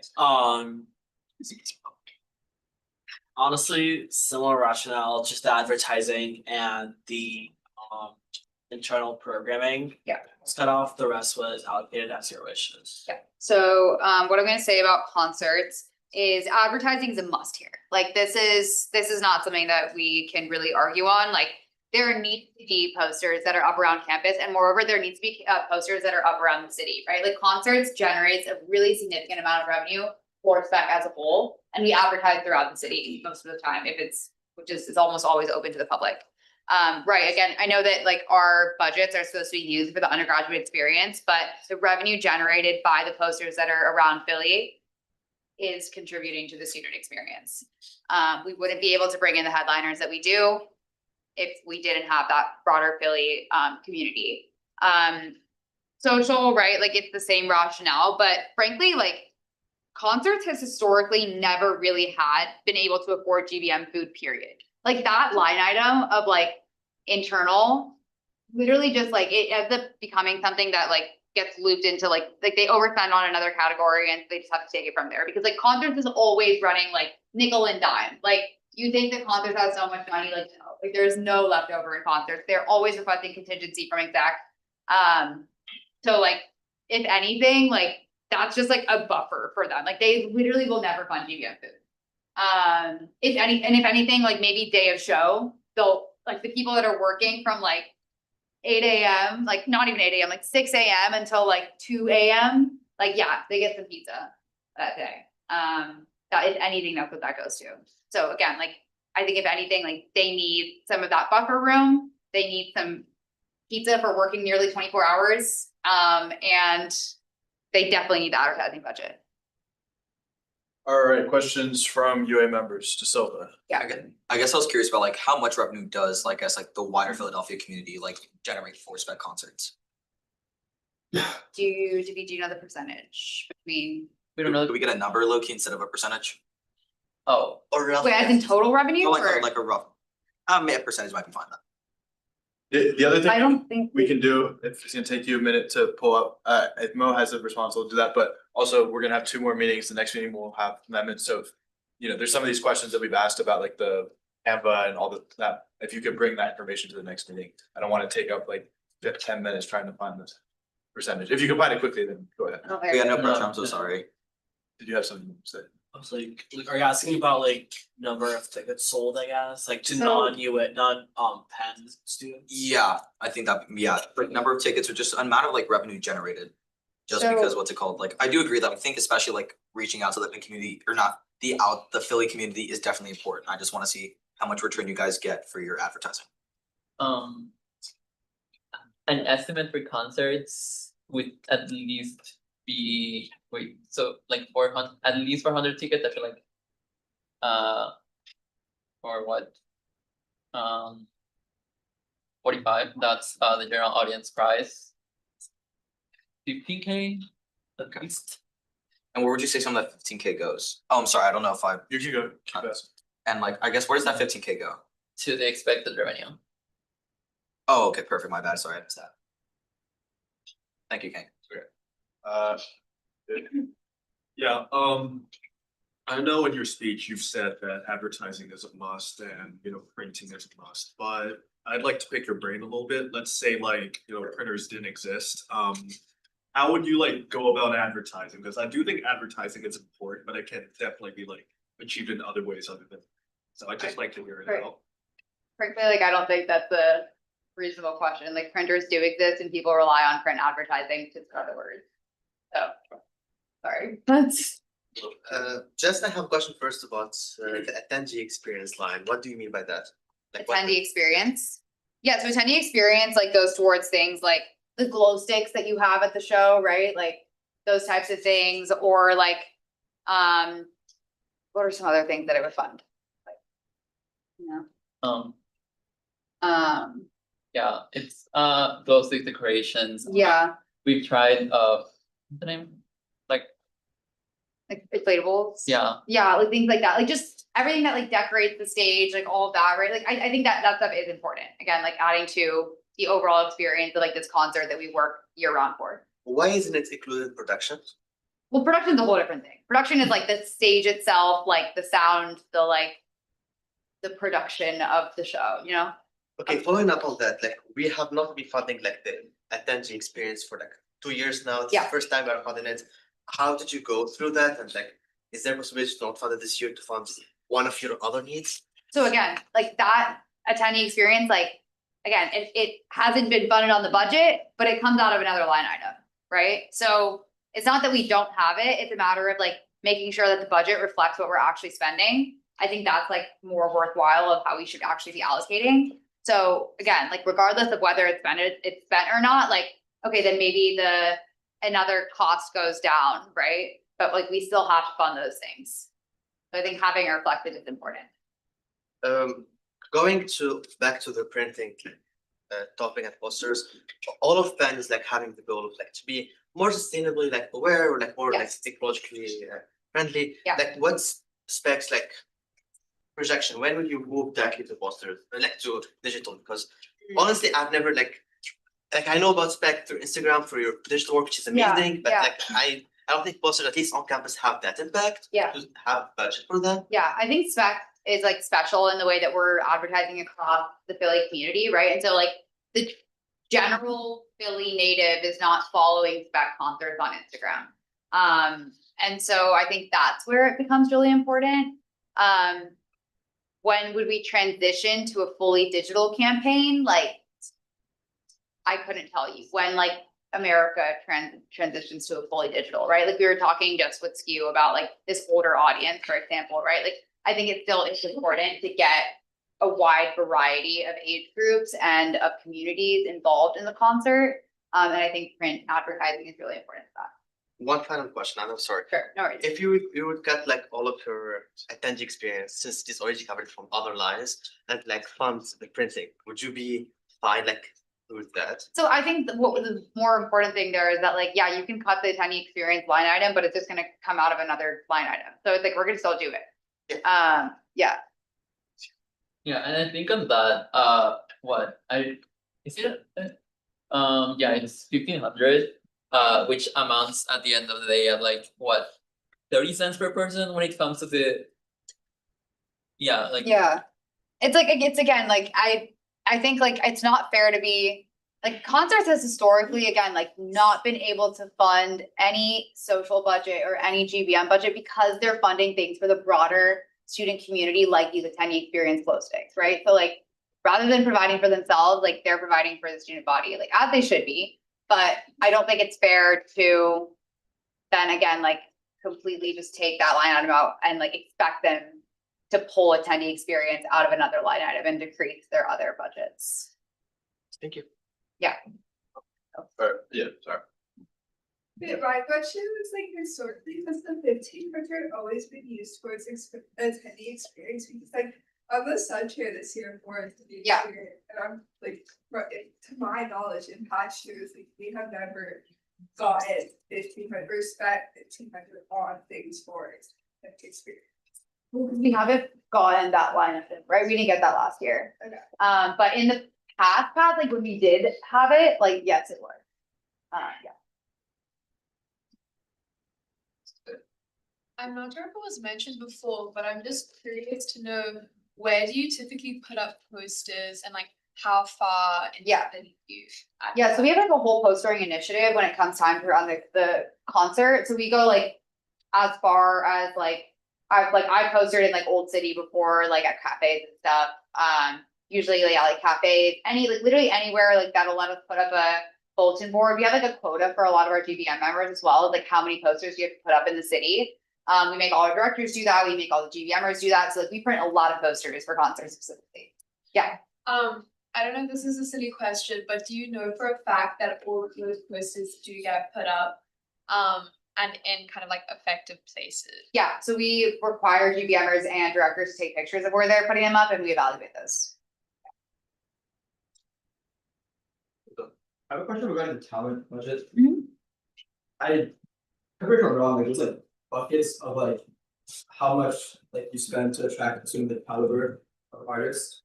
Yes and no. So it's like every artist will have an artist fee, right? But it's not like, yes, there's buckets, but it's not like, oh, this group of people all cost this amount and this group of people all cost this amount. It's like every person has their own range. Do you find that like I'm getting 200,000 now as opposed to like 250,000 is 2024, like reduce like the talent of the artist? Like would you want more money for an artist? I mean, more money for an artist is always great, right? But like yeah, we're not gonna argue if you give us more budget for that, but that wasn't like one of our primary. So I guess imagine like if there's like now $250,000, like the caliber, like popularity of the artist, is that like gonna make a difference? Would it be like a lateral change in the type of artist you get? I mean, you can evaluate like last year's performance the way that you want. Yes, so. Other questions? Oh, Yadu has one. Yeah, quick question on concerts. In terms of like, let's say we were to say undergrads reached per dollar spent, how do you think like concerts would fare up against other branches of spec? I'm just trying to get a better idea. Going up through Sub's question, if maybe increasing on talent or something else might help improve that or draw more students. I don't think that. And again, this is not me like being spec own off, but I don't think that increasing our talent budget would have like a material effect on our ticket revenues. But then we also have committees, right, that aren't generating any revenue. So I don't think it's like an apple to apple comparison. Like Pop-Up, for example, is just like giving away free stuff and isn't getting any revenue for that. To be. Yeah, I think overall, the concept of talent is just a little in like.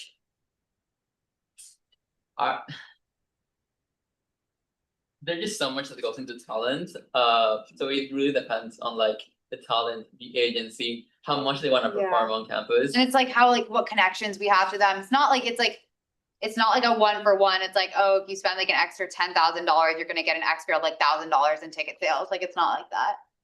Got it.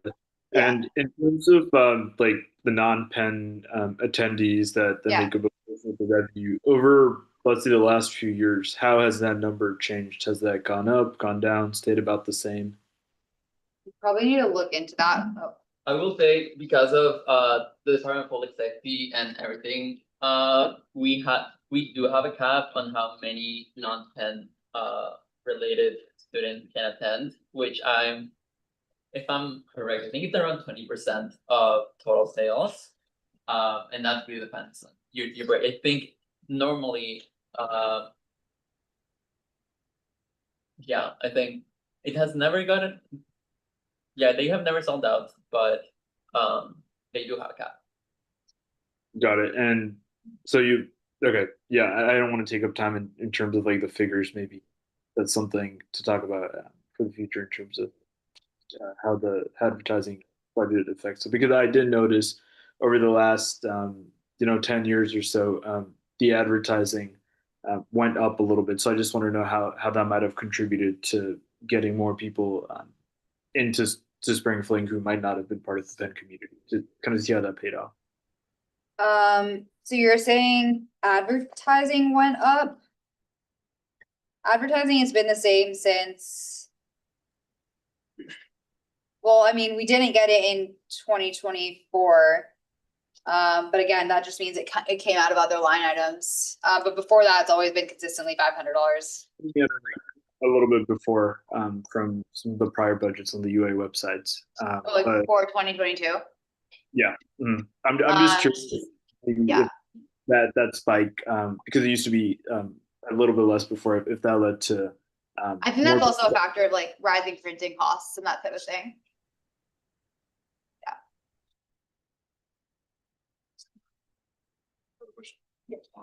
I was thinking about like, I guess last year was like usually it's like 50-50 students and for the. No, it's definitely more pen students than the kids. Yeah. So I guess like if the printing cost is gonna be like a detriment to like the cost like for ticket sales. I was wondering like I heard any other like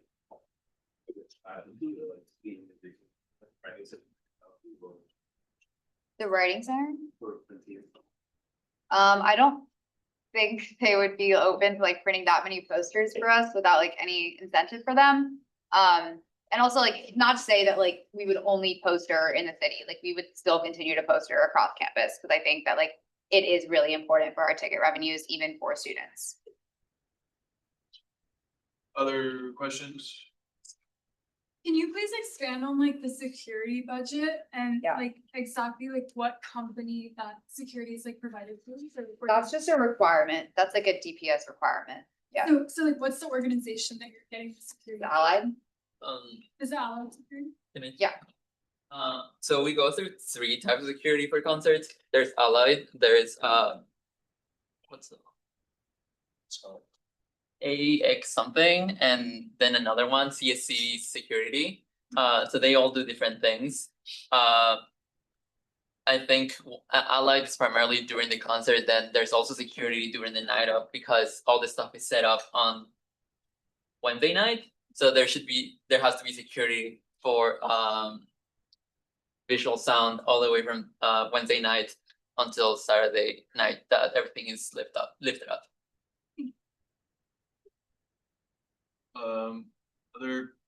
questions?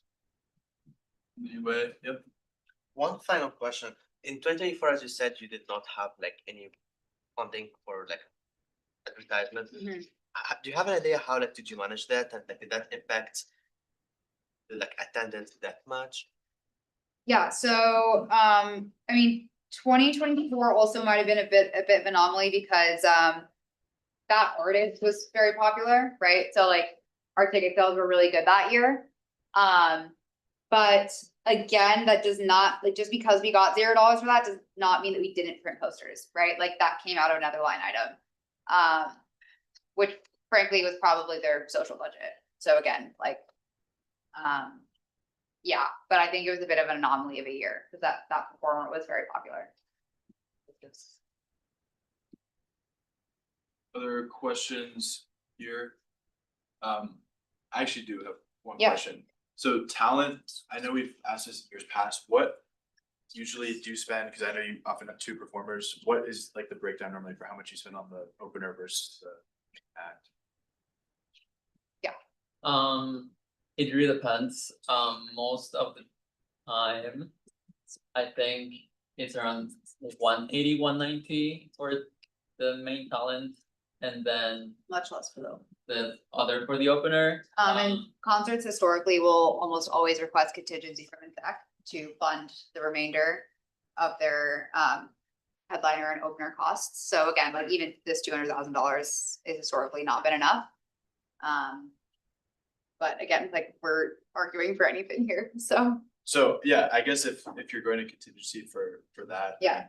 Do you think that we should fund talent, fund it more? It's not our, like, the thing is, like, it's been working historically for them to just request contingency, like, we honestly just going into the year know that a certain part of contingency is gonna go to them. And so it's not like our primary concern right now, go ahead. Yeah, and also I will say, we want to keep it further for the rest of our committee, so like. Yeah. We don't wanna have like, 20K Yeah. of this contingency is gonna go towards Yeah. Concerts, just because they generate the biggest revenue. Yeah. We feel like that's not fair. Yeah. So what happens normally is that concerts will receive the rest of the contingency that the other groups didn't end up going into.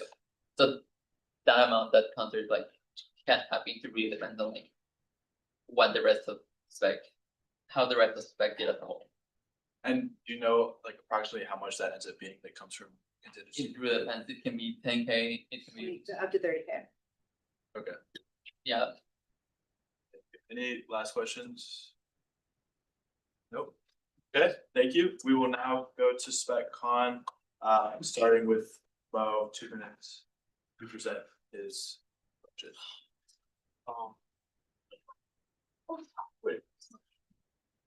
Same thing. Anything for you? Cool. Oh, yeah, it's not.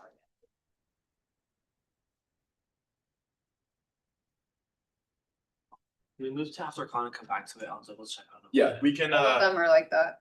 All of them? we can, you know what we could do? Do you want a couple minutes to look at this? Yeah, wait. So, Motion to recess. yeah, we could recess, we Yeah. could do a 5-minute recess. Do a 5-minute recess. Is there a second? Second. And there, UA elected members in favor of a 5-minute recess? Any opposed? Motion clearly passes. We'll have 5 minutes recess. Let me mute the. I think I might be fine.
Okay, we're now back from recess.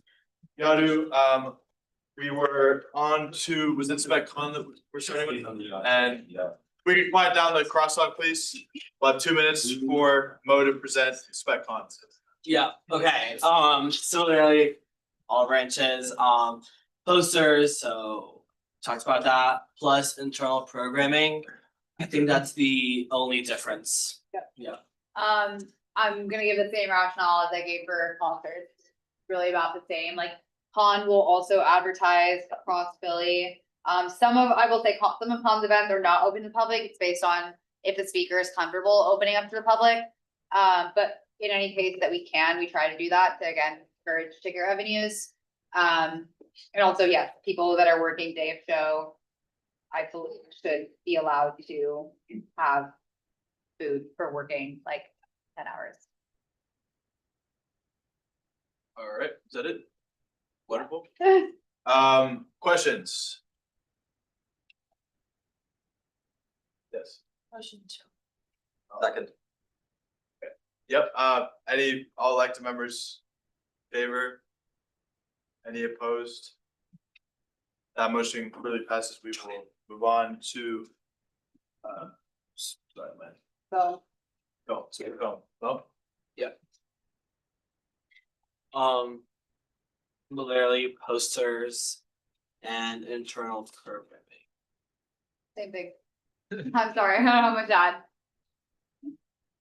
Any questions? Motion to allow. Second. You want all elected members favor? Any opposed? Prime for problem. And I'll just say before we continue, sorry, and any opposed to that? Before we continue, I know it is getting late, but we should, still ask as many questions as we have been for the first few branches. I'm not, anyone can make a motion at any point, but just want to make sure we're not falling asleep here and not doing our due diligence for the rest of the branches. What's next? Okay, Jazz and Grooves,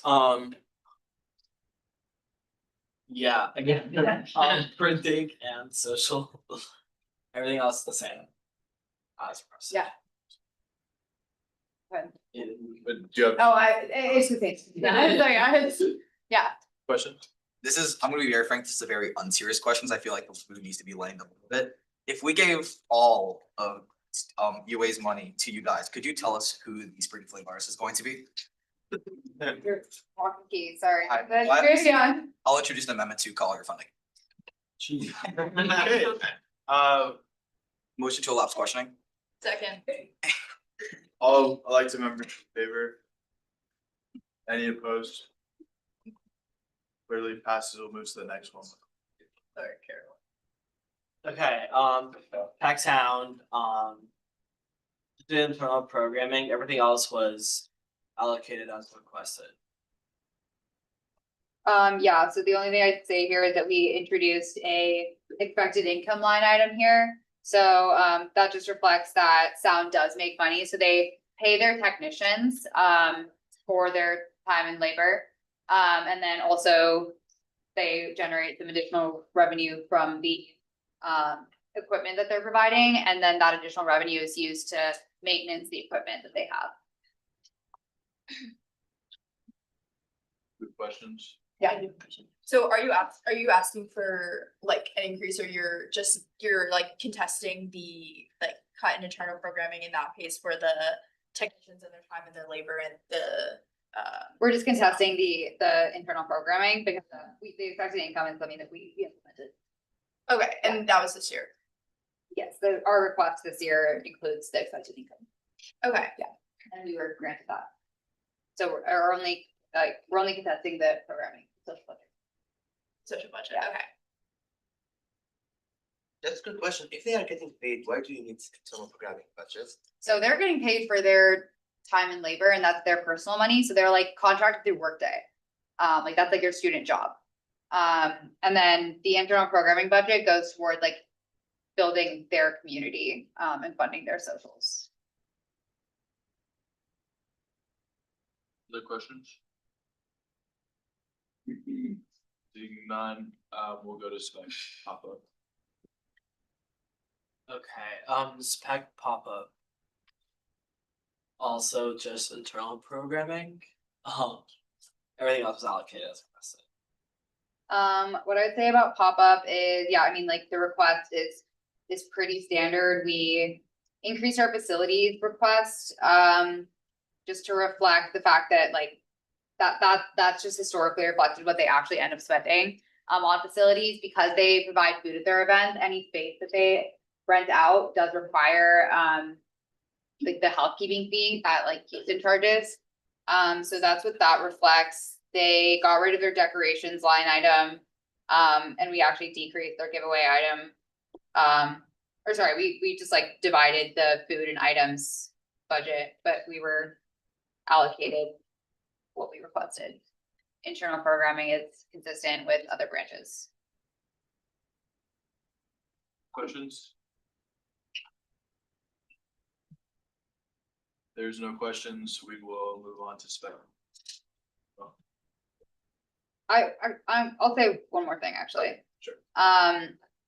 Frankly, if we're to, like, really make prioritizations here, I would say the talent-based committees are arguably more important to have that internal programming budget for. One, for cushion, and two, because, like, the day of show, people do need to be provided food to, like, stand on their feet and work for 5 to 6 hours. A committee like pop-up, like, that is genuinely for, like, food at their GBMs. So if we're to make priorities here, like, I can concede that. Any questions? Now that we've heard that? Yeah. I feel already bad asking this, but like, I guess like for facilities, both for the winter event and the spring event, have you Yeah. guys considered moving to spaces that might charge a little less compared to Houston? There is, like, genuinely no alternatives. I was previously a pop-up director, and, like, even if you try to get, like, high-rise field or anything, like, first of all, in the dead of winter, like, no one is coming to an event on high-rise field. And then second of all, yeah, like, there's just no cheaper alternatives. Like, we've tried. Thank you. Other questions? Seeing none, move to spec now. Okay, Spectra, similarly, advertising costs for both. Semester concerts, as well as internal programming for both. Yeah, so I would say the same thing about advertising here. And I would say that this is one of the committees where, that internal programming line item might be more important as well. Their concerts, they host twice a year as well. Yeah. Cool. Just question, like, I apologize for my like ignorance, like, Sure. knowledge, like, what does spectrum do? Like, Yeah, so Spectrum is, to represent undergraduate minorities.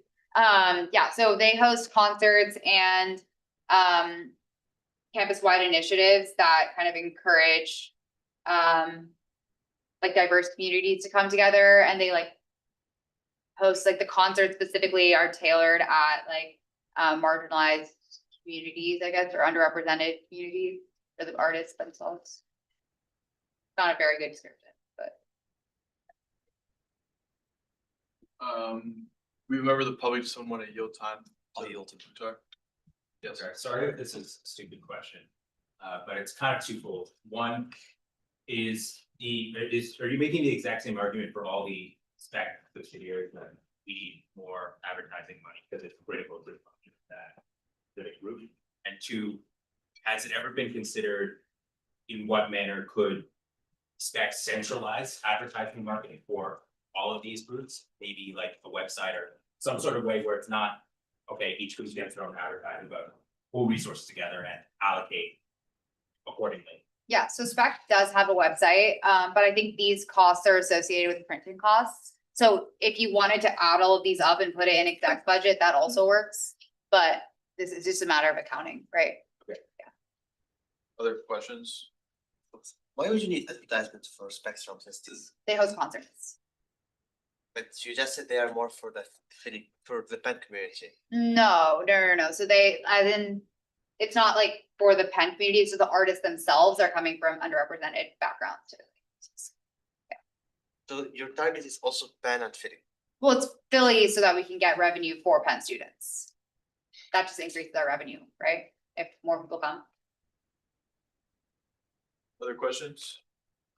I have a couple. Yeah. Else does. So which, just to clarify, which concerts / events are open to members of the general public?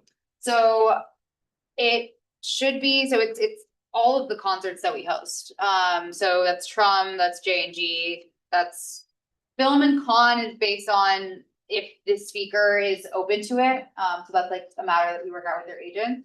But yeah, all our concerts are open to the public. And then I noticed like the fall talent is quite a bit lower than the spring talent, but the venue revenue is the same. Do you get the same revenue even with the decrease? Yeah, so we don't, I can pull up do you have the ticket lead though? Yeah. No, it is different. Yeah, go for To it. be fair, we kind of like went a little generous with the venue revenue. We normally don't make that much. Last fall we made 1,700, and last spring we made 3,000. So I think it really depends Evens on. out, yeah. So we just went for like an average. I see. And I'm just curious, I know we didn't have questions for the other ones, but and you can, bring these next time. I know it's a lot to ask right now, but what sort of attendance do you have at something like this where you're spending, 34, 50,000 each semester versus like Spec Con where it's, I believe, 75 per semester, and then also finally like Spring Fling where you spend 200,000 per talent. Yeah, we have the ticket. And you want to bring it next time, that's okay, or we can follow up with time. Do you want? Yeah, do you have it? Oh. Okay, so Trum, we just had like, I can share these numbers, right? Okay, yeah, so for like, we just had Cash Cobain, in the fall, that was, revenue of 1782. And do you know how many people? Or- Yeah, 186. Okay. 186, and then we have like. Yeah, whereas like, because those, so then we have like Con, for example, right? That's like a Randall Park was like attendance was 383 and they got nearly 2,000, 1,900. Then the Fling attendance? Oh, a concert? Yeah. We don't do that ticket leave, so that would be a separate thing, but attendance at that is like much higher and revenues are also much higher because tickets are more expensive. Okay. That's all the questions I have. Anyone else have questions? Oh, okay, seeing none, we will move to Spring Fling. Okay, Spring Fling, similarly in terms of internal programming. The other thing is giveaways, which we decided not to fund. Pop-up already has this money to do their giveaways. Also, don't think it's the best way to spend that money, like it's not granted, it's gonna be like this, like the case for this year. The other line item, 13,1250 for day of giveaways, which is similar to previous year funding, but yeah, due to already having pop-up have a big budget to do the giveaways, we're gonna reduce it. Yeah, I think what I'll say here is that those giveaways, so pop-up's budget for giveaways is like, they do their own giveaways that are not Fling themed at all. These giveaways are directly associated with advertising for Fling. So, this is like things like on their Instagram, they'll advertise like 12 days of Fling and they'll give away something every day leading up to Fling to advertise it. And again, they don't have an advertising line item, right? So I think it is pretty important to at least fund something here. I see that we've had like the 13,000. I think it is important to like add a little bit more to that. Again, like coming down from like, if you're adding day of and pre-event, before that was 21,000 and now you're putting it at half, but yeah, like half of that, 13,000 basically. So I think like adding back in the pre-event giveaways at least, and like, sure, we'll have the reduction in the day of giveaways would be more appropriate. Yeah. I will say I was a daytime director. Yeah. So I think it's also important decision to make that day of giveaways are expensive. Yeah, normally we try to do a shirt, a medium size and smaller size. So last year we did a shirt that was like and equipment. And normally the reason we kind of like requested the increase was because of the amount of people that we want to give away things. Normally Fling has an attendance between 4K and 5K, and we try to give it to at least 1K. If we were to continue with smaller budget, it wouldn't probably get all the way to 1K, or we would have to reduce the quality / quantity of items. Questions? Whoop. Question about also the giveaways, same thing. We have commented that our budget committee like received feedback that like giveaways are not the substantial part of the fling. They don't have like huge added value. I wanna hear more from you. Yeah. Or what's like, So giveaways are, I'm genuinely asking, have you ever been to Fling? yes, Okay, so like the t-shirts that you get, the tote bag that you get, the like everything that you get at Fling, I think that makes the event. That kind of is the reason that people come to Fling for free stuff. So I think taking that line item out like does have a really substantial impact. And the pre-event giveaways, like that's an advertising cost. There's no poster line item here because that's not something that we really poster for. Because Fling is one of the things that's solely targeted at the Penn student body. It's not open to public. So we're not requesting posters for that. But we are requesting giveaways. just follow up on that, since it's like the main part of thing. Can we like take off the same budget from like food vendors or like take that or production or any other lines to make up? So, for the- yeah, I mean, so anything that you take off, like that will directly decrease like your experience at Fling. So I don't think that like that would be the best way to reduce the overall budget here, right? Like Fling is something that people look forward to year round. And I think that these costs are really integral to that. Thank you both. I know some guys become a 10 with just gas to help fund you guys for this. No. Do you know the proportion of grad versus undergrad? It's, I don't know like an exact thing, but it's much higher undergrad. Other Follow up on that, did you sorry, these are good. You got it. did you reach out to GAPSA for like funding from them? Have you? Yodri, yeah. We don't directly target GAPSA. It's just there's no efficient way to distinguish between a graduate pen card and a normal pen card that I at least know of. Maybe there is a way, and we could try that and like get graduate students out, but as the way that we work and because of the capacity, it's just unfeasible to target out the grad students when it comes to entrance. Thank you. Mo? Can I like say something or? Phrase it in a question? Or question and answer.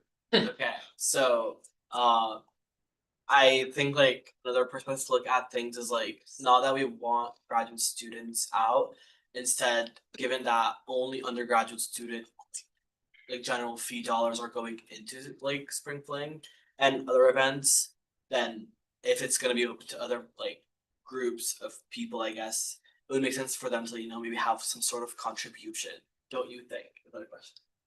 Yeah. Sure, yeah. GAPSA's willing to help. We'll take all the help we can get. But I don't think that we can like go into this budget assuming that they will help, if that makes sense, right? So. I have a couple questions if other folks don't have more at the moment. From my recollection in years past, like you tap your pen card to get into day Fling. Yep. Do you know if we can get data on like undergrad versus graduate I taps? feel like, I don't think so. Like, I don't think that like when they tap, there's an actual way to distinguish. It's a general tapper, so it's like a pen card to pen card. Okay, and then my Sorry? Yes, I did. CPN does not allow you to have the log of who entered the event. Yeah. Thank you.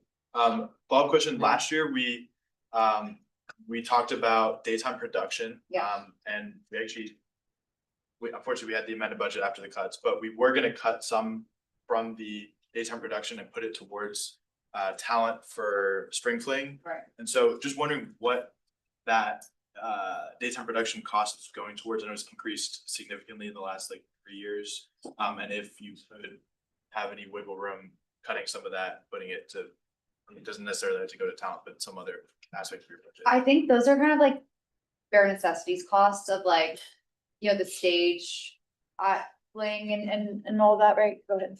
He knows a lot Sorry. about playing, yeah, that's, yeah. Yeah, sorry for that. So basically, the production item goes only to two things. The stage for the performers, which is the smallest stage you can get with visual sound, which is only like 8K. And the rest goes to flooring. For production, okay, so, and then I guess my fault then, and it's okay if neither you all were involved last year, do you know how they were considering cutting that? Yeah, That was yes, the second so.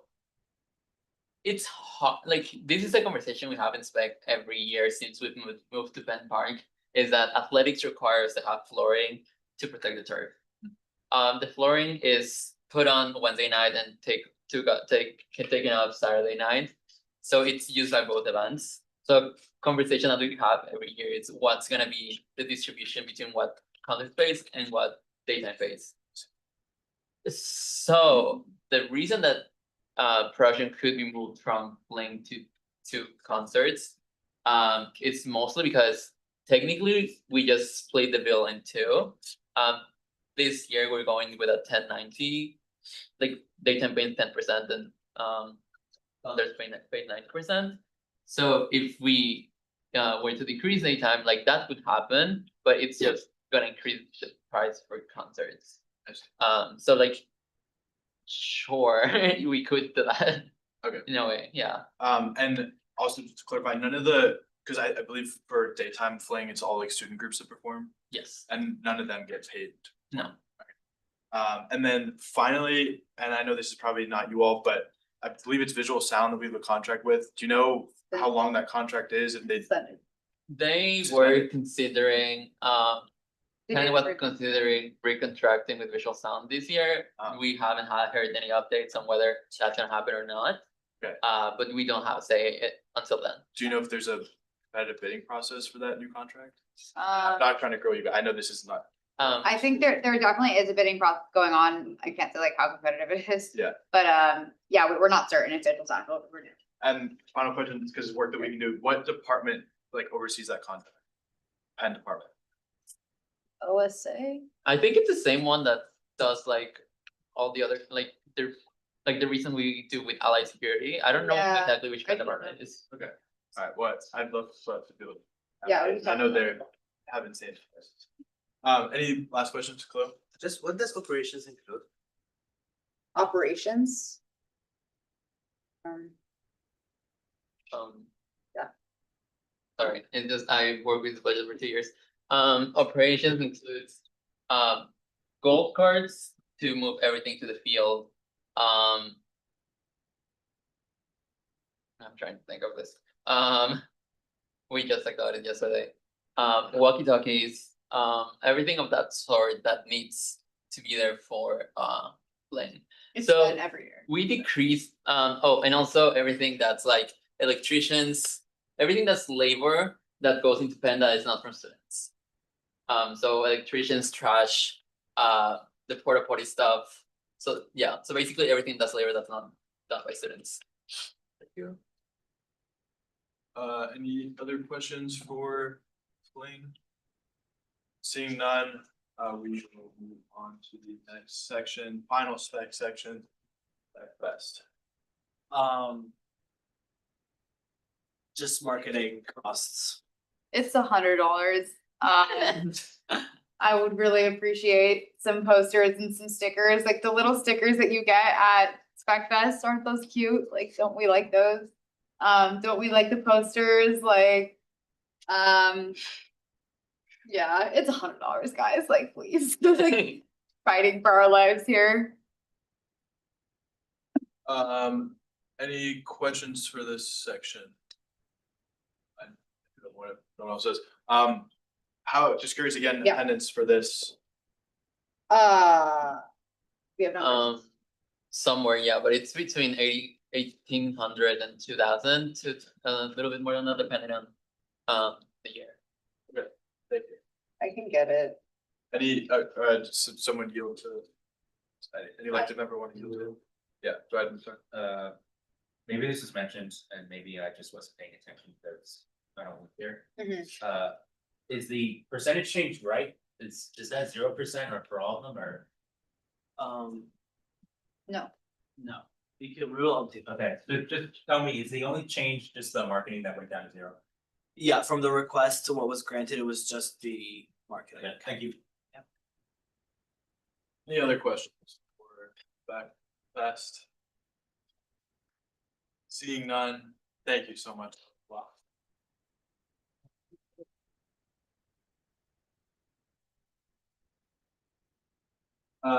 So we now will move to UA internals, our own money. I will not be presenting this, but we'll have Mo for 2 minutes.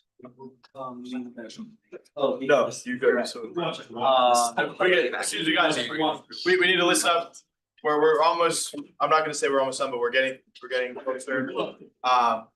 We have Mo for our own budget, so definitely listen up. Yeah, so again, consistent with all branches, cuts for committee socials, retreat, merge and social funding.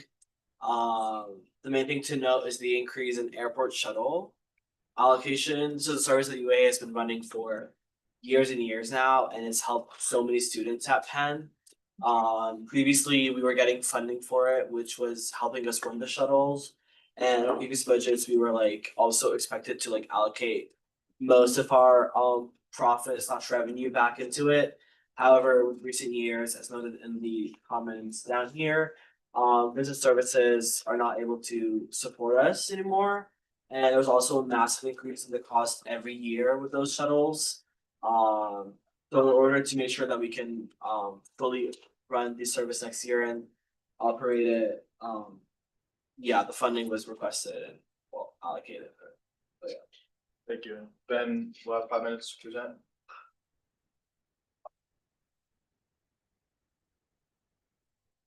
Am I not basically just breaking down what Mo just explained? It's just an informal process, but you can go in more depth if you have additional.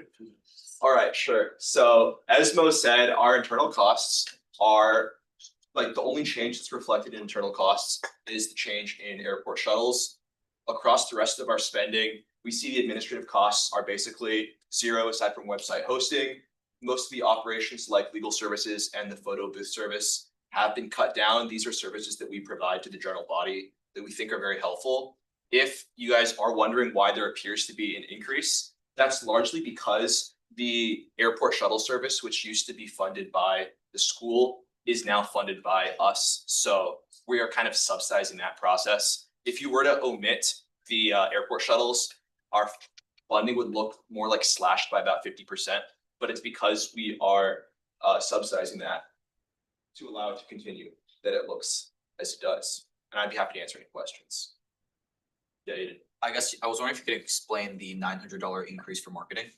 Yeah, of course. So basically, we used to go through business services to do the marketing. They would charge us like more than that, and it's like it was kind of ridiculous to be spending that much money through the business services. So this is our reduced estimate as to what it's going to look like to market this set. And again, this is sort of part of what we would consider the airport shuttles fee. Do you mind if I ask a follow-up? You can keep going. Yep. Yeah. Okay, I just don't know how these work. Okay, because like when we were in that meeting, I guess like because me and Julie had the great fortune of being business services to talk about this money. Right. What's it called? 900 was just the cost that they had for themselves plus the daily Pennsylvania cost. So is this going to be explicitly earmarked for airport shuttles marketing or just general UA marketing? This should be specific to airport shuttles, I believe. Or I don't follow what the purpose of your business services context. Just like why I mentioned business services? Yeah. Because I love them. Huh? I love them. Oh, okay. Yeah, I was just wondering about the photo booth service. Do you have data on it actually? How often is it used? Cause it's like a flap. Actually, I don't have numbers on that. Do we have numbers on that? We don't necessarily have numbers. We know that there's a lot of usage though, and we're trying to get numbers for that semester. But I was able to negotiate a cheaper price and save us some money, so. Thank you. Just follow up on marketing. Will any of this money be used for printing? Yeah. Thank you. numbers of how many students that those out every semester? Yeah, I think we do, Julia. yeah, about 1,000 a year, 500, over 500 per semester. I also wanna clarify. Actually, never mind, I have my time. Yeah, and the tickets that people pay for the shuttle is not nearly enough to cover it. That's where our funding is going. Yeah, Mukhtar? Well, someone needs to. I yield. Oh, yeah, beautiful. Thanks. Can you elaborate more on why UA needs $1,000 to market airport shuttles if a similar argument that's been reiterated as other groups have come to present is that the marketing budget should decrease because even though that they're providing services to students? I think that Julia's sort of, do you wanna go ahead? Yeah, I'm actually not sure where the $1,000 marketing is coming from, since when we built the marketing, when we like bought from business services, it was supposed to be much less. So I'd actually like to defer to Bill. Alright, you do a little recap because it was passed around. Can you repeat your question? Okay, so my question was, can I get a look, not me, but can the public get more information on why the UA specifically deems it necessary to have $1,000 for marketing of the airport shuttles for a service that they're providing to students when, although this isn't me just talking, but a common argument for other groups not getting funding for marketing was that because we're facing budget cuts, even though they're also providing services. So I know I'm rambling a little bit, but I guess what the underlying question that I'm asking is, why does the UA feel that it is specifically necessary to have marketing for this service when other groups that provide services are not getting commensurate marketing? Totally. To start off, other groups are not like getting cuts to marketing, they get to like printing. So that's one thing to clarify. Second thing is, correct me if I'm wrong, but DP used to charge us around like 1,000 a semester. The DP, business services for marketing through the DP was around 1,000 a semester, correct? That including their like social media posts. Yeah, the posts they put up that But the social. probably no one really like looks at is $1,000 a semester. The posts were free. Let's try it one at a time. Sorry. Back to my point, business services was really overcharging us with how much they paid for marketing that we do not think is necessary anymore. At the same time, we do recognize that for the service to be successful, we do need to be out there. Similar to like skew tabling to get like data and results. The same thing, same perspective on this. Also, when I met with Aiden, like, cause he like puts the budget for the UA, this was not only for airport shuttles, it was for airport shuttles plus tabling to get people's feedback on like just regular tabling that the UA does to get like student interaction. And like, for example, we have a project like the UA census that DeSilva runs that we're planning on like tabling for. So to collect data and results, same thing as how other branches do it. Zach, is someone on your time? Thank you so much.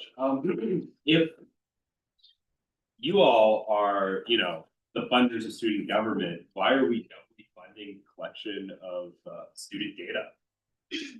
As you just described. Or someone outside on the. Wait, sorry, what do you mean funding the collection of student data? Yeah, like if you are, handing out things for people to fill out forms, as I understood, isn't that just duplication of funding from SKU? We have a whole branch of student government dedicated to this. Wait, do you get the question? I think You can, you can. What? I think SKU targets like academic initiatives versus the UA does like everything that the student body is concerned about. And also you'll time to. I think a lot of people have. Oh, I'm sorry, I'm so sorry. Yeah. We can, he's not our coach, you can ask a question and then obviously say what you're gonna say. Okay. Are you asking a question? Do you wanna? Ask a Yeah, question. go ahead. In your personal opinion, Ben, like, when you look at the budget as a whole, just look at the UA budget, like, presumably the marketing bump on this or the marketing cuts of other groups is not like the student interaction marketing cuts, but rather like cuts in printing. And so, do you think that this bump in marketing is like It's like, is it similar or non-similar to the cuts in the other branches? It seems to me that a lot of the cuts in other branches are more related to like engagement costs, and in that lens, I would consider it somewhat different. I mean, I'm still open to hearing like everyone's sort of, support or criticism of how much we've allocated to marketing. I think it is a little bit different in that this is not about like internal engagement, but about advertising a service to make sure that it sees its use and that it benefits its students. But that doesn't mean that I I'm just like super solid on it necessarily needing to be $1,000. And I'll run again, this is questions, we'll debate next week, but feel free to ask questions. And also I want to like make sure like we have like other branches that are also like, I want to make sure that we like hear their voices, and we're gonna get kicked out of here at 11, right? Well, we have it till 11:30, and we can always. Okay, until 11:30. We can always slip them a 20. But. Which budget? Oh, that's a good question. All right, we'll keep going with questions. So sorry, I should. Yeah. Yeah, no worries. Okay. Wait. But and someone needs to. I'm gonna need to go ahead. Okay, yeah, so we looked at also the budget request for this, and it also reflects that, like, while business services says that they're not offering financial support for the shuttles, BPUL has promised you guys $3,000. And so, first of all, how is that being factored into this? And then the second question is, the budget request also very explicitly states that ticket revenues are basically used to fund the internal social budget. And so it's like, there's a line that's like, oh, like, using these ticket revenues would come at the cost of our committee socials. So I wanted like the UA's opinion on how we think that's fair if other committees are not having socials. Let me answer the second question, then I think they have comments on the first question. This is like the current tickets are not even enough to pay for the cost of the bus at this point. So if that is funding, like maybe that was something that was true in the past, but no longer. Mo, do you want to comment on the first question? Yeah, VPOL is not a yearly contract, it's not that's guaranteed, and it seems likely that it's not gonna be like a fund available next year. We did rely on them for previous years for support, because 3K is a big number. Also to note that like there was a massive like percentage increase in the cost of the shuttles compared to last year compared to this year.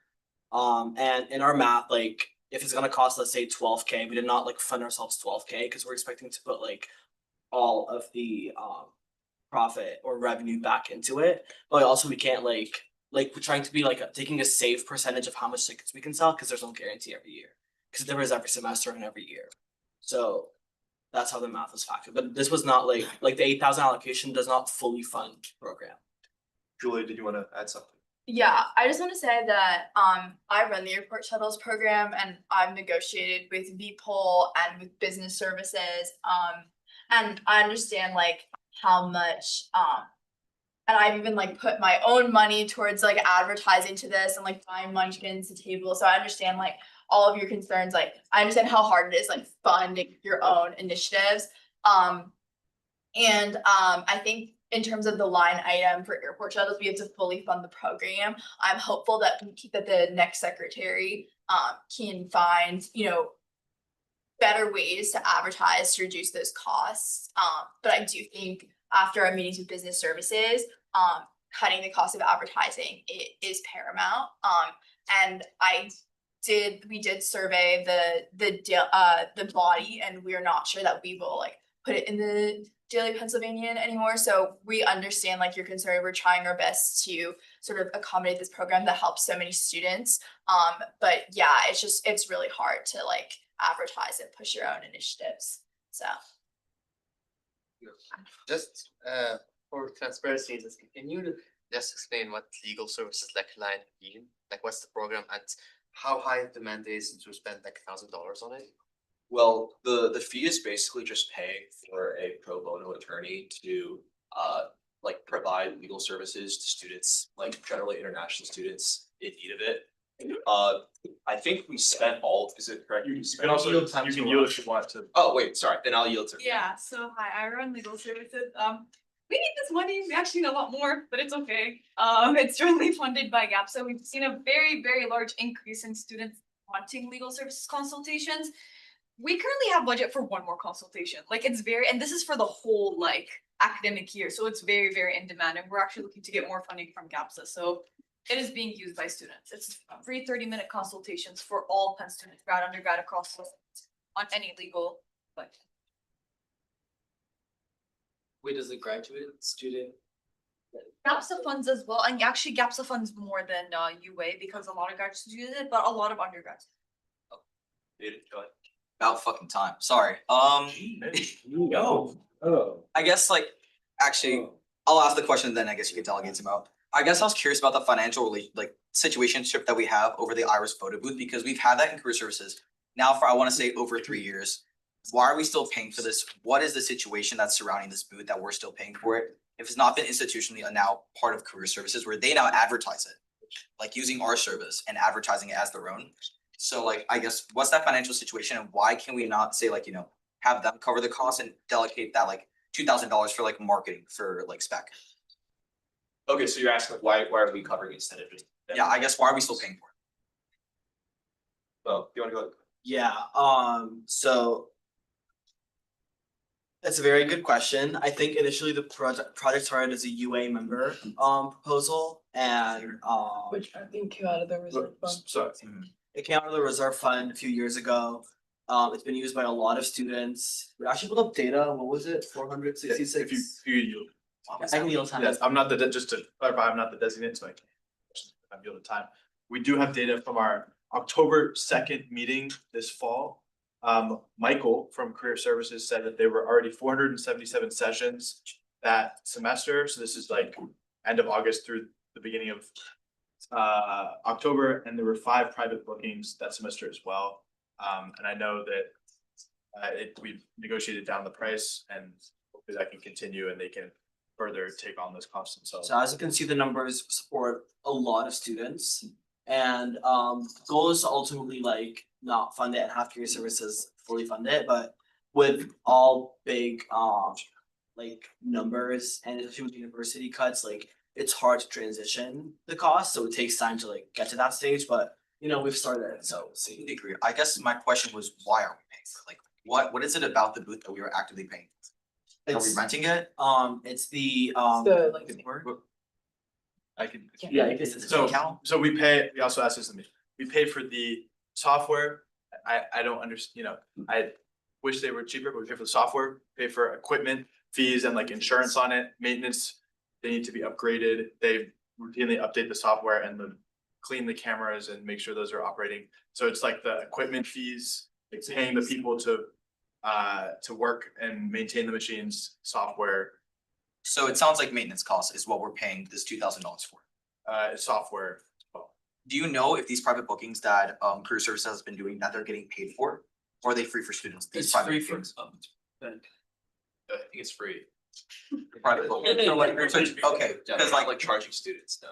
I guess I don't know, my problem with it, and then I guess like I can bring up privately with you guys as well, it's just the fact that they're advertising a resource that we provide that we pay for and claiming it like their own, and then we're still paying out of pocket. Yeah, and I'm just gonna remind, these are question and answer, and you can answer questions because you're treasurer. We did bring this up in our meeting with them.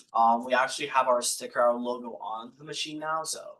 And we posted a reel and they collaborated with us on it. It got a lot of engagement. We have our star Minna in the back, so it's definitely changed it. Alright, that's about it for me, I'm sorry. Yeah, can you explain what UA initiative development is and what we're doing with $500? Yeah, so this is towards certain projects that take a little bit of money to get off the ground. Generally, the idea is that it will fund the project, like to get it started, and then later on, they can like get sort of external sources of funding. Basically, just think of it as kind of like a R&D fund. It's just like for students that have projects that take a little bit of finances to get off the ground. Like, is there an example of a project that might require this type of funding? I don't think we've done anything like so far because it's new. Or Naya, are you raising it because you wanted to jump in or because you had another? Well, okay, so she can't really answer questions, Because of my role. well, you're not, so he's the financial designate, he could yield. So I can yield to her, right? Or not? It's Or can someone else yield to her? I'll yield to Naya. Well, it's not really, well, she's not really answering questions, I mean, I guess, To like give insight on this. okay, I guess. Order. Yeah, Are we this generous with SKU? that's not What do you mean? Was that a point? Generous.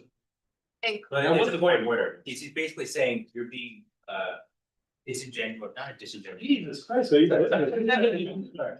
Basically, it's unfair that you're not providing leeway here when it's you, there was leeway. And I'm fine with the amount of leeway, but I feel like all groups should get this. Sure, yeah, it's, there's always wrinkles when we're presenting our own budget, but, given the fact that we've allowed other members from other branches to speak on behalf of their branch, we could have someone yield time to, well, she doesn't really need to be yielded time because she's a UN member, but May I speak? answer the question, please. Okay, the question was. Yeah, some example- projects that might require the $500. Yeah, I think last year we had a lot that kind of fell off because they weren't able to secure. For example, there was the water filler stations within repeat, I think the 2 members were doing that needed funding. And this is after we've gone to several different admin groups asking for money. This Penn student census that Aiden Silva has led, which has now secured funding elsewhere, but it's for like those early pilot programs, and the goal would be to pivot once we show that it's worthwhile enough to invest in. Thank you. Any other questions? You can ask a question, then answer the question. But then I'm saying doing so as a representative on. It's your fine, behalf. let's move on. Alright, I think we're all set. Is there like a motion to move on? We don't. No, yeah. Okay, thank you so much. There's no more questions. There we go.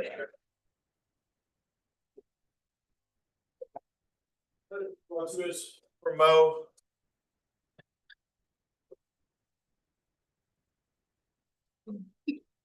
Really great knowing you. Okay, so has been allocated all their requests. There was no social or merch or any kind of funding initially, which they did ask for previous years and now, but due to the recent decision we've taken, that's not possible. Besides that, everything's on there. There is a change in the line item. We added something called first due or application fees. Just to clarify, it used to come out of internal and a bunch of other line items, but now they wanted to put it out there separately and anticipation of increasing costs in the upcoming years. And yeah, the footnote describes more what the software is, but they use it to schedule for scheduling, training, compliance, etc. You have 5 minutes. Great, first of all, thank you, Mo, and all the UA members who have helped us to create this budget. We really appreciate all the support that you guys have shown us, and we hope to continue to serve the university. Of course, like any other group, an increase in budget is always supported, but this past year we voted for a 0% budget change due to considerations for the rest of UA and other groups that it supports. Again, we're really thankful for all the support that you guys have shown us, and we have no questions. So I will just do a really quick run through of our budget allocations and just general overview of what each line item is for. I'll try to be fast. If anyone has additional questions, please feel free to ask. So national dues, these are standard $25. We just pay it to the NCMSF, the National Collegiate UMass Foundation. That's a yearly thing. And then equipment supplies. So we decrease this as Mo explained. Some of it is to go into the first due line item.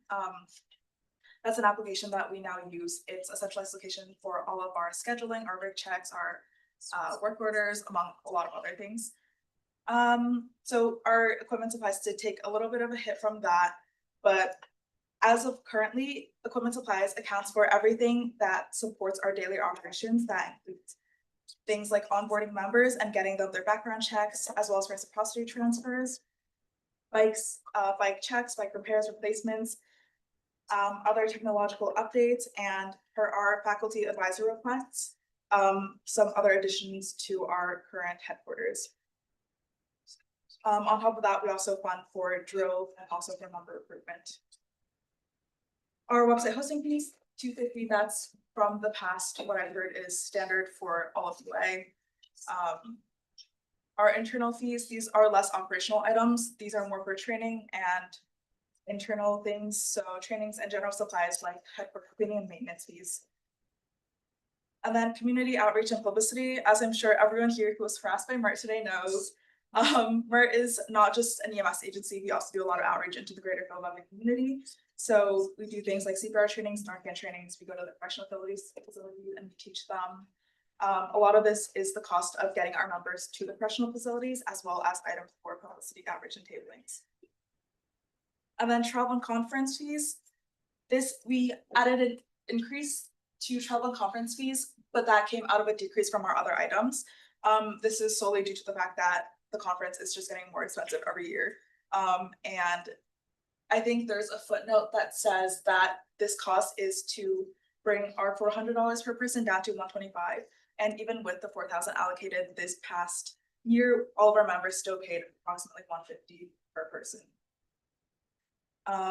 And again, this conference, it allows us to train our members and present our research, which increases not only our competency, but also therefore the safety of our campus. And it also allows us to establish our position as an EMS agency nationally, as well as provide credibility for us locally by the awards that we can earn for this conference.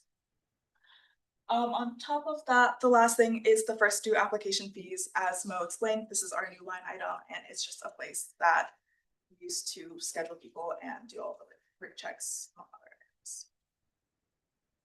Thank you so much. Do we have questions about Mert? Question?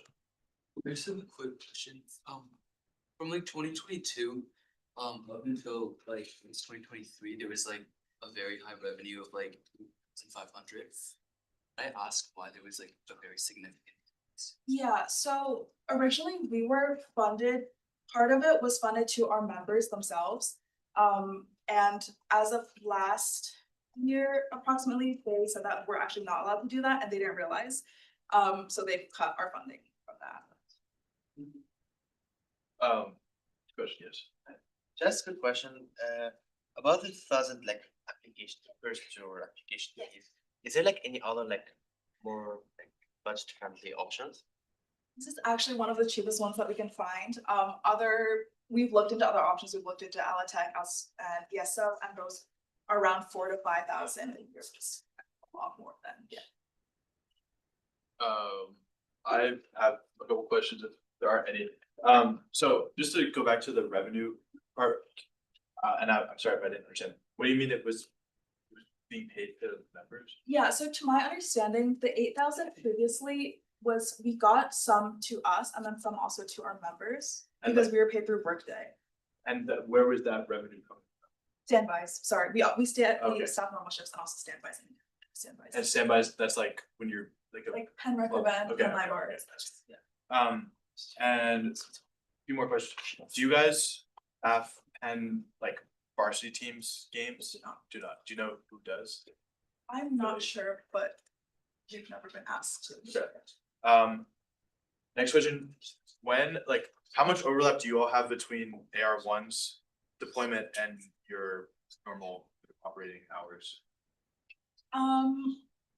Air One is a part of PFD, and PFD gets deployed to all the same calls as we do, because they are required for transport. So we are deployed to all the same calls. Okay, and are they always in service at AR1? Air One I know it's like should always. Okay.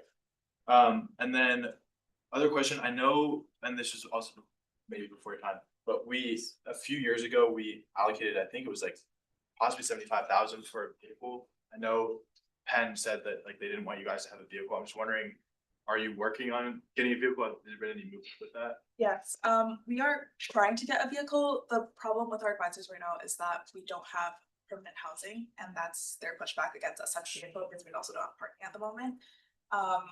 So we're trying to work towards getting housing, but as of right now, we're temporarily permanent in our location.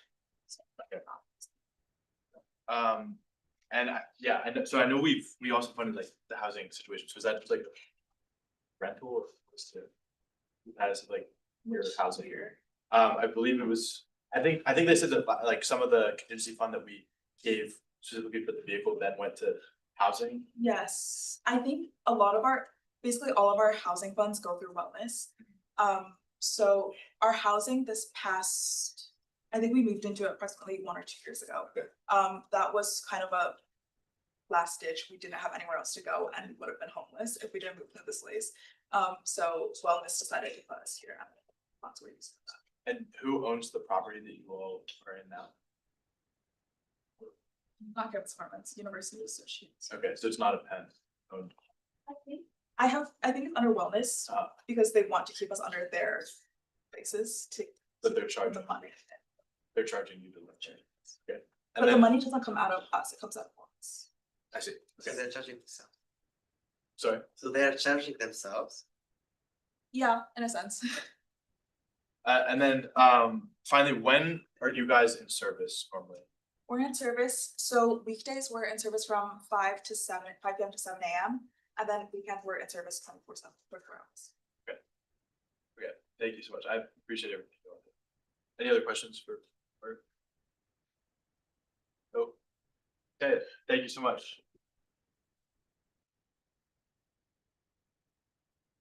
All right, Penn Labs, well, 2 minutes from Mo.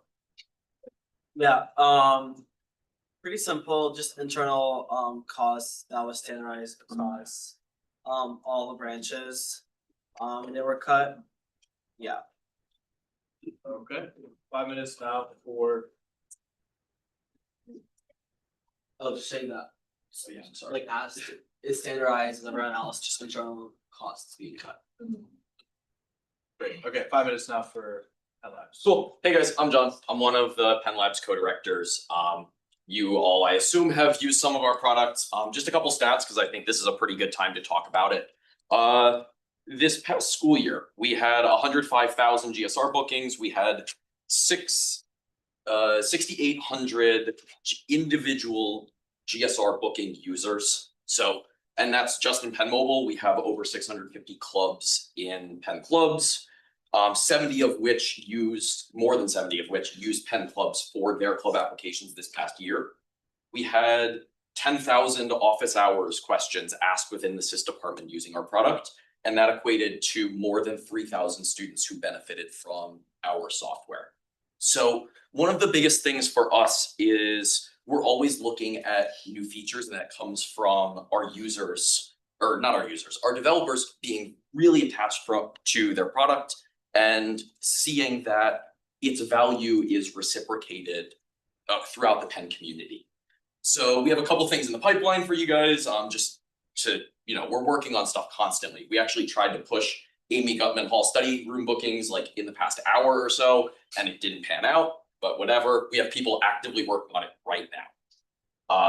We have GSR sharing, which is about to come out. So if you make a booking, you can go send the link to your friends, send it to Slack, and it like pops up and is really cool. And Penn Degree Plan is now in alpha testing, which is really exciting. So that we're testing that among ourselves. We're trying to fix some of like the weirder edge cases, like dual degrees, cross listing, double booking. But that's very much in the pipeline. We're very much still working. With that, I want to give the rest of my time to Jesse, who's our other co-director. And you have like 3 minutes and 10 seconds. Thank you. Thanks. I'll talk about the less fun part, frankly, and it's sort of what goes into actually supporting this, and more broadly, our problems with the budget changes. I just want to highlight that Penn Labs is comprised of 50 of the best developers you can find at Penn, working 10 hours every week to support these things. As John said, things go down, things break. Penn Clubs goes down potentially when club applications are due, things break. And we regularly need developers on call to fix things, right? Our services would simply cease to exist within a semester if we didn't have our members and like the exceptional level of talent we managed to retain. And like, just for example, like over the summer, we have developers on call specifically for Penn Clubs in OSA. And sort of, I want to explain that these budget changes are essentially a nuclear option to us in that all of these are internal costs, but we don't spend them for fun, right? I get no joy out of spending people's tuition, but these internal costs are entirely operationally necessary to us. Again, just uniquely to us, because we face a lot of competition from other computer science clubs at this university. We run an exceptionally efficient service for the Penn community relative to our funding, right? If you ask a third-party contractor to provide our services, it would be in the hundreds of thousands of dollars as a bill to OSA or whoever would have to cover that. And we stretch our tiny internal budgeting bill to retain talent at Penn, and we face like incredible competition from several other software clubs at Penn who have far more internal funding and who are able to spend this funding to build a community and tell their members that their work is cared for, right? And essentially, kind of our entire internal budget is to communicate to all of our members that their work is completely unvalued, which is the main reason people join Penn Labs, right? People join Penn Labs because they want to do work that is valued and is important for the Penn community. And if this is communicated to them that they do not care, and if we have no money at all to work with to continue to build a community and to make our club welcoming and beneficial for talent to join, then talent will not join. And I don't know how else to put this, but our club would cease to exist if this happens. I don't see any way we would be able to maintain our current active member count, especially again with other computer science clubs existing. I don't like that. That's our unique problem, right? I don't see why people would just leave. And from that perspective, I think it's a really bad investment to try and save $5,000 here when we're providing, again, hundreds of thousands of dollars worth of services. I just don't see the value proposition in that. Yeah, happy to take questions from you guys. Is it fine if we share Q&A? Yeah, I'll take a Q&A and they'll delegate to him. Yep. Questions for labs? Obviously, I think we love Penn Labs, like we all use it every single day. In fact, I think Penn Labs also used to be a UA project and like really value our relationship. What I'm curious to know though is, I think you all get Penn Labs, like the people who do the job are heavily important, but also there's comparably important people in all the other branches, i.e. like Merck has like EMS people who are also on call like at so many different times who work like 10 or more hours every single week. So my question is like, why do you think Penn Labs specifically deserves internal budget over clubs who are not getting internal budget? Yeah, for us, it's mainly the idea that services don't run themselves. And that's a very dangerous mindset to fall into of, okay, the service is built, it's just gonna run itself. The number or the amount of individual attention each one of our products gets just during peak hours. So think Wharton Club applications. We set up a war room. Like seriously, we put ourselves in a Huntsman GSR and make sure that stuff didn't go down, and it almost did, if not for the talent of our members this year. Sure. So yeah. The question was a bit different. Like I'm asking specifically in regards to the other branches who are also losing internal funding. Like it's unclear why Penn Labs specifically should get a boost. It's also like you need people to do like CPR, you know, like other things that other branches also have. I understand your concern totally. I don't think it's reasonable for us to address the budgets of other groups right now necessarily. But I sort of mentioned why we uniquely have this problem that we need internal budgeting for is there are alternatives, right? The reason we are able to be so efficient is because we have built a community that very talented individuals at this university, right? The cream of the crop, frankly, want to be part of. Want to be part of. And but like they have other choices. I didn't want to name names. For example, there's a software club called Hack for Impact. They have more than double our internal budget essentially through their other clients and the way that their club operates. And people join our club because it's not like a food in, like we're not paying them with food, right? But we need to spend some amount of money to facilitate this community so that people would actually want to be part of it, or else they get nothing out of it. Their work is clearly not valued by the UA if they're not getting any funding at all, right? Just to be clear, like the top AWS and like all the compute costs, like these are completely essential to like existing, like our members see none of this, right? Like that's just the cost of doing business and supporting Penn students. It's just the last angle that I can be quiet. It's like, you said you have 50 members. How many people do you reject a year? Right. Yeah. Okay. Like this past semester was actually a more fruitful semester because we were trying to backfill some of our teams. I think we got around 100 applications and accepted 19. Generally speaking, the fall is obviously more because people don't know exactly what they want to get interested. I don't exactly have that number. I can pull that up if it's that. Sorry, if you have a follow-up. Yeah, sorry. I just want to add to that number. Like, I know it sounds like a big number, but I want to like really clarify, like the only reason our compute costs are like manageable at all, right? And that our services are usable is because like we are selective about the talent we take. Like I know 100 people sounds like a lot of people, like, why don't we just take anyone from that group?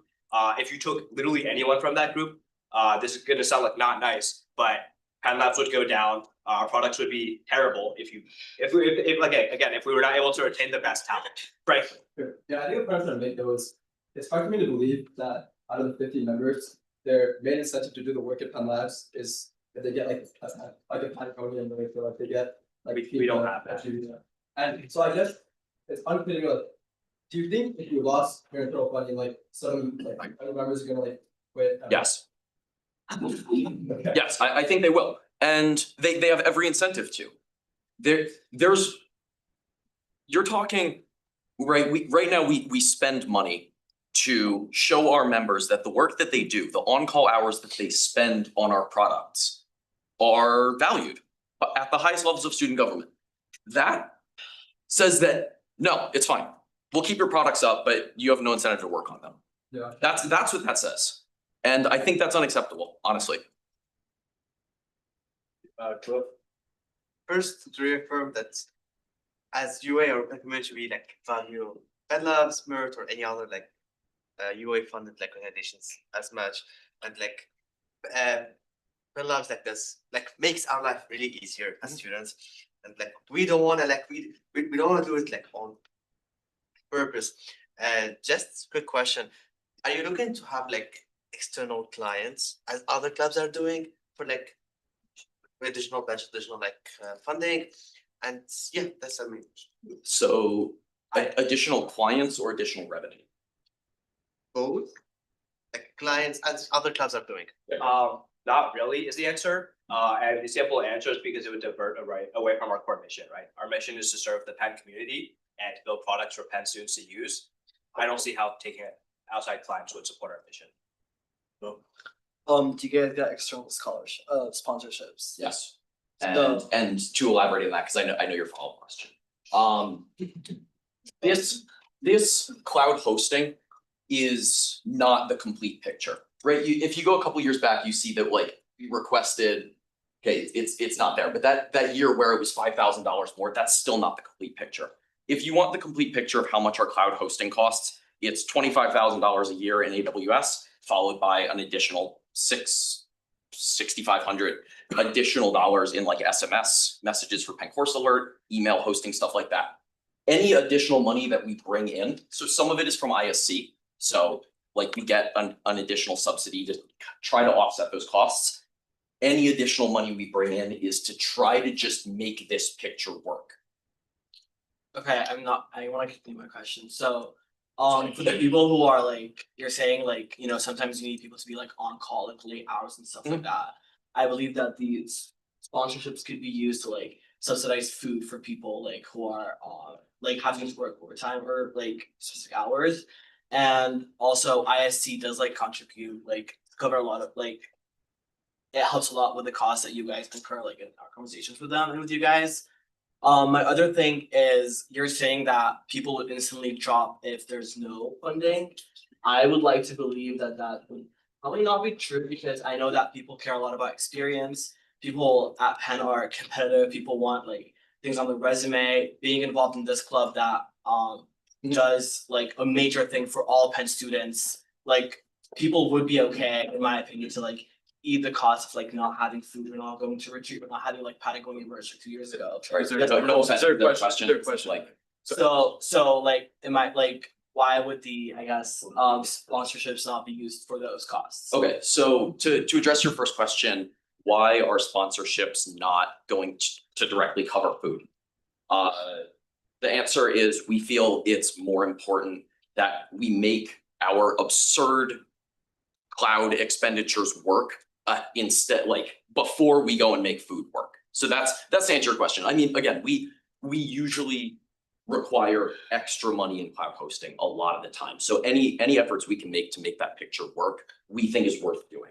And then the second part of the question. On your second question about people like leaving our club, I agree they would not all leave instantly day one, right? I'm saying within the next year, you could expect major attrition, a bleed out of a lot of people. And sort of addressing your points. I know you mentioned like resume value. Absolutely, like people care about the resume value, but a lot of our most productive members are senior members for whom like there is no resume value, right? Like I get next to nothing out of being in labs on my resume, frankly. I I think like most of our senior members feel that way too. So there's like that's just a non-factor. As for some of our social spending, I just want to be clear, like, we haven't had Patagonia merch for as long as I've been at this school. I think we tried to stretch our relatively small social budget pretty far, again, compared to all the other alternatives our members could be joining, right, with as far as software clubs go, we stretch it quite far. So it's two follow-up questions. You're saying that you and all seniors would drop if you guys do not get any GBM expenses, retreat and merch subsidies covered next year? And the second question is, do you not believe that the same logic you're applying of prioritizing costs for AWS and et cetera can be applied to the UA budget? We're trying to cover essentials, for example, SACs, like major increase in number of clubs relative to funding provided to them? For us, our internal costs are operational costs and should be considered because ISC isn't going to fund these categories, you are. And what was the second part of your question? I'm sorry. The logic you're saying about like AWS spending being a priority, would you not see that the same for UA's budget allocation where there's priorities with? I mean, if you guys want to try to cover our AWS bill, you're more than welcome to. It's just ISC isn't gonna cover our internal categories. And like Jesse said, like it's not gonna be okay, now we no longer have money. Okay, all the seniors agreed they would leave. We just have people who really, really care about the products that they're building, the work that they put in, the fact that I can send our platform people a message right now and they would be like, oh yeah, like our database is down, I'll fix it. Like, what do you think is drawing them to do that? Like, quite frankly, I mean, because could be resume value, but as you get older, like Jesse said, like that starts to dwindle out. It's because this is voting with your dollars for if the work that we do is valued at the highest levels of The answer to your question that you just said about the seniors, like if you ask them to fix something in the database, do you think they'd say yes because they're getting all these benefits? I think they'll say yes because the benefits communicate to them that their work is valued by UA. So there's incentive for that. I want to make it clear again, it's not like I want to make it clear that we're not like saying, hey, if you come do work, we'll give you food or anything like that. Right? I think that's a ridiculous model and that's not something we do at all. Again, we stretch our internal budget mostly in community building events. People are in the club because they care about the other people in the club. They gain genuine mentorship and they build connections, right? Like this is the draw of most CS clubs at Penn, frankly, in addition to the experience we offer. And if we were not able to continue to sustain these activities and like get people invested in caring about the other people in the club with our, again, relatively finite budget, then I'm not saying everyone would leave immediately, but I'm saying you would see an attrition as people care less and less about the club. So thank you. Well, first, I want to thank you guys for your great services. Like as someone who's in charge of a warrant club, I first thank you so much for the war room. And then also I kind of understand your argument when it comes to like attrition. We're like leading a warrant club, that's very professional. After a certain point, they just don't get a lot of value out of it. I think what I wanted to ask is the cost associated with your retreat and educational orientation. Just because that's a lot of money. And I feel like if we were to give any of it back, I think it should definitely go towards either things like further supporting your cloud hosting fees, etc. But yeah, I just wanted to get the breakdown for retreat and educational orientation. So retreat varies year to year. I don't have the number on hand right now of what we spent last year. Honestly, I wasn't in the chair I was now. So that's something we look into going into the next year. Happy to look into that for the next meeting. I guess I was curious, like what aspects were a part of it? Like were you in this position, the same position last year as well that you might know more? Our leadership is staggered, so neither of us were around for this last year. I guess I will add for like retreat expenses. Like it's the same as any of the other internal costs where more or less all of it goes towards strengthening community and bluntly making a club people want to be a part of. That's yeah, cool. I mean, People don't want to be part of it. You could consolidate it into one category and call it like internal costs, and like that would be the same. We think it's actually more representative to break it out in these categories. Got it. And this is like a shorter follow-up. But like for like these like war rooms, like I remember last year, like for Penn Labs mentioned that you guys also catered food for those war rooms. I guess like which line item would that be a part of? Likely part of internal GBM expenses. Got it. Thank you. Yeah. Right. So you guys have spoken a bit about your current membership, the amount of applications you get. You guys have already stated that you don't think that most people continue to stay due to resume value. I think naturally most people at Penn are pre-professionals. Pre-professional school is why we come to this school. But I'm curious to know, and since you have had such high increase applications like this last semester, what are your current recruiting methods? What do you guys say? If not, I'm assuming you guys don't say we get GBM food and we give you merch. So what do you say? Is that question directly budget related? Like, is that? should It's I answer it's that? providing logic as to why you find so much value in this. That's my intention. Can you rephrase the question? I'm asking if, so their argument right now in this moment is that they need all these things for retention. I'm asking for recruitment, what do you guys say in order to have your members apply? Does that They make sense? don't know that they're getting food at GBMs and other types of stuff before they join, if that's what you're asking. Okay, and then as far as, I don't think you guys bring in any revenue for anything, right? Have you explored opportunities to, Revenue? to generate revenue? We think that's counterproductive, like I won't say it hasn't come up in discussion, so like in Penn Mobile, is it of interest to have like different clubs being able to pay for ad slots in Penn Mobile? Like that, yes, that would be a source of revenue, counterproductive, why should clubs have to pay money for that? Our mission is to serve clubs. Sorry, let me to other answer your question, like I feel like we answered this before of like external revenue streams. No, we're not in the business of making products for external clients to try to drive in revenue that way.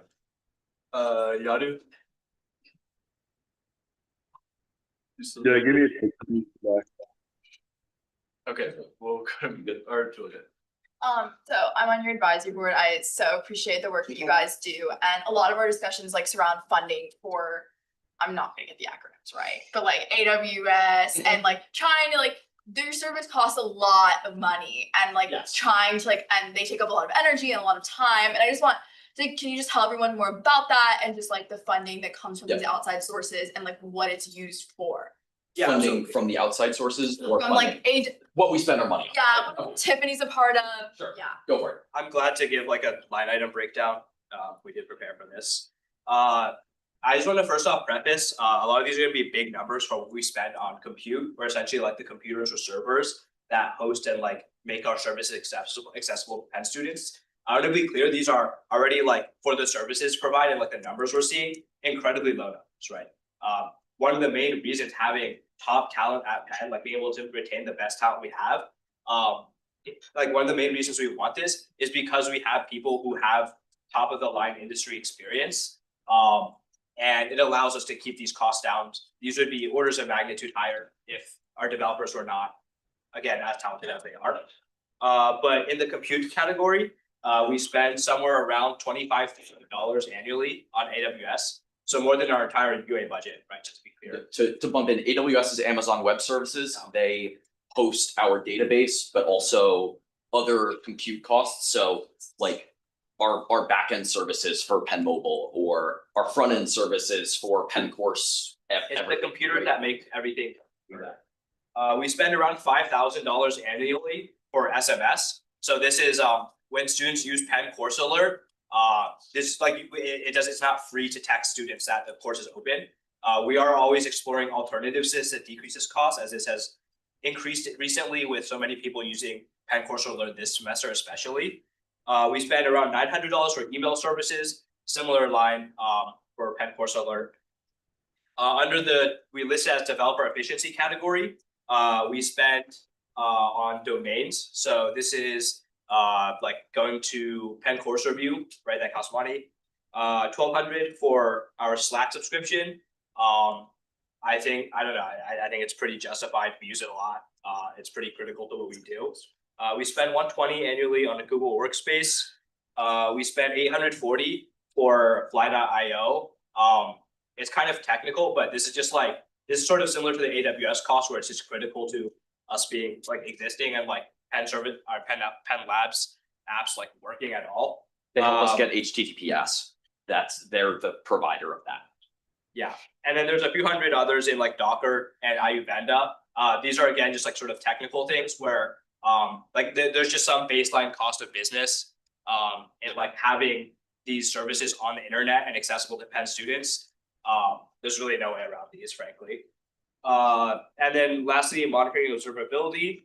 We spend around 240 in Amazon database insights and around $600 on Sentry, as well as some other costs. And these are essentially when things go down, we need tools to fix them, right? Like when Penn Clubs maybe goes down because a lot of people are applying, this is how we figure out what's going on and how we're able to actually get things to come back up. So And to kind of continue answering that, like you'll notice that we moved money around in those categories. So moving from developer efficiency services or moving from observability over to developer efficiency services.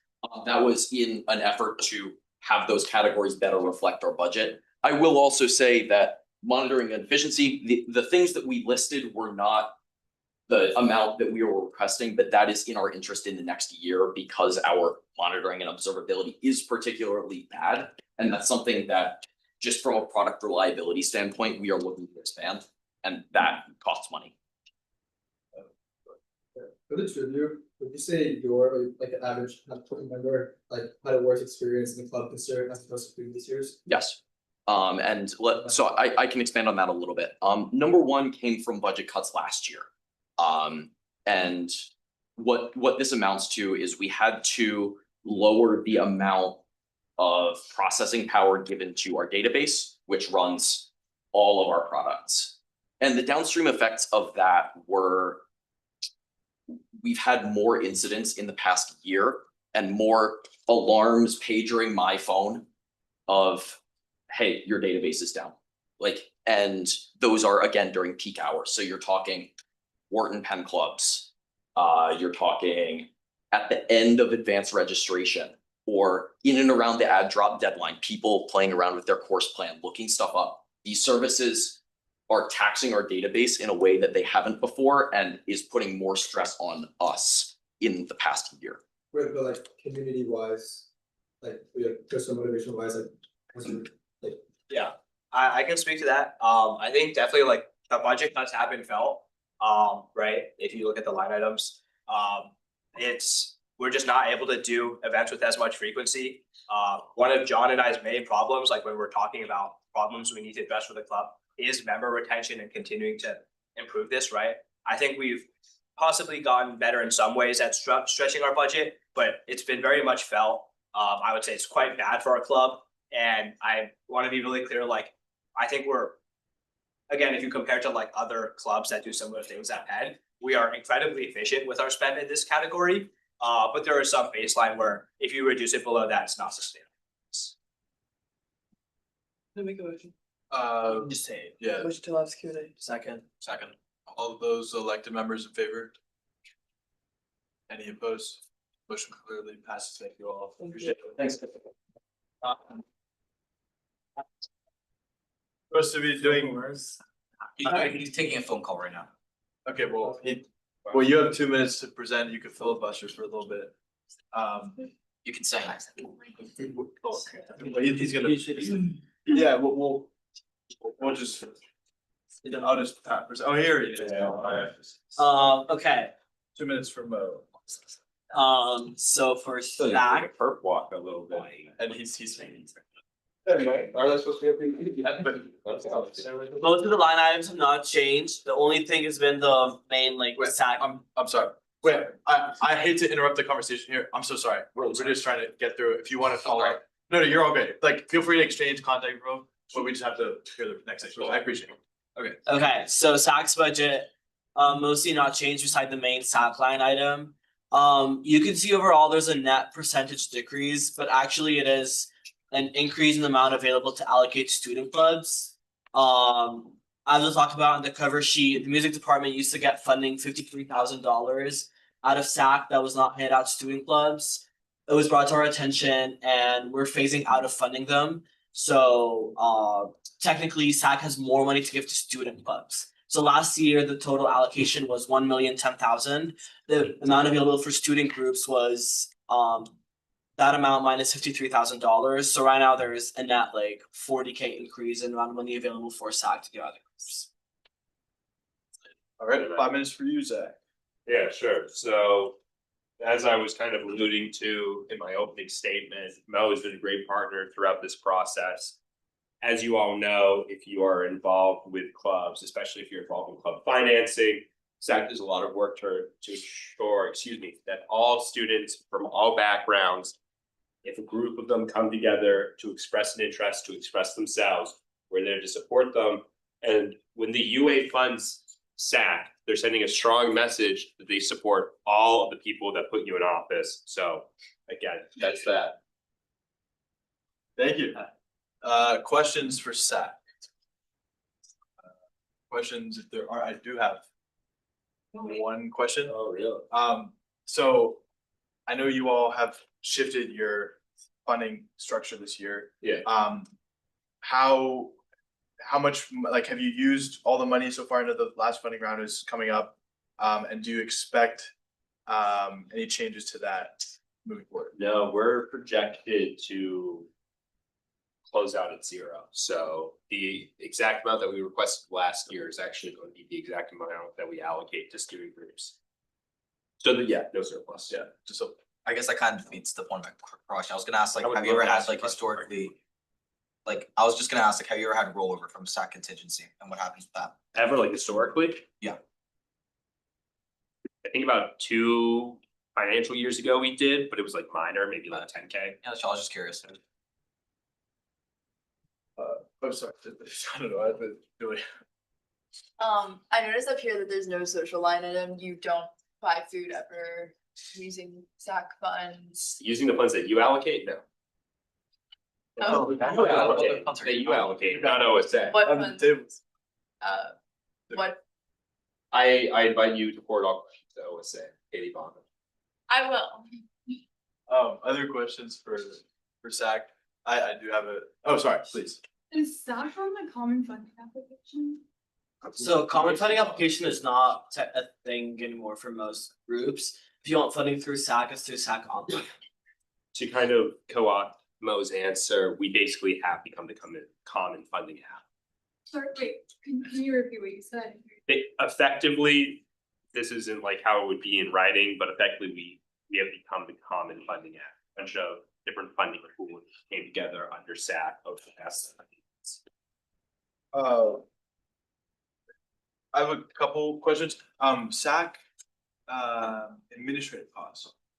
What goes into that? I believe it's that partially like facilities costs for SAC fair, like what else goes into that?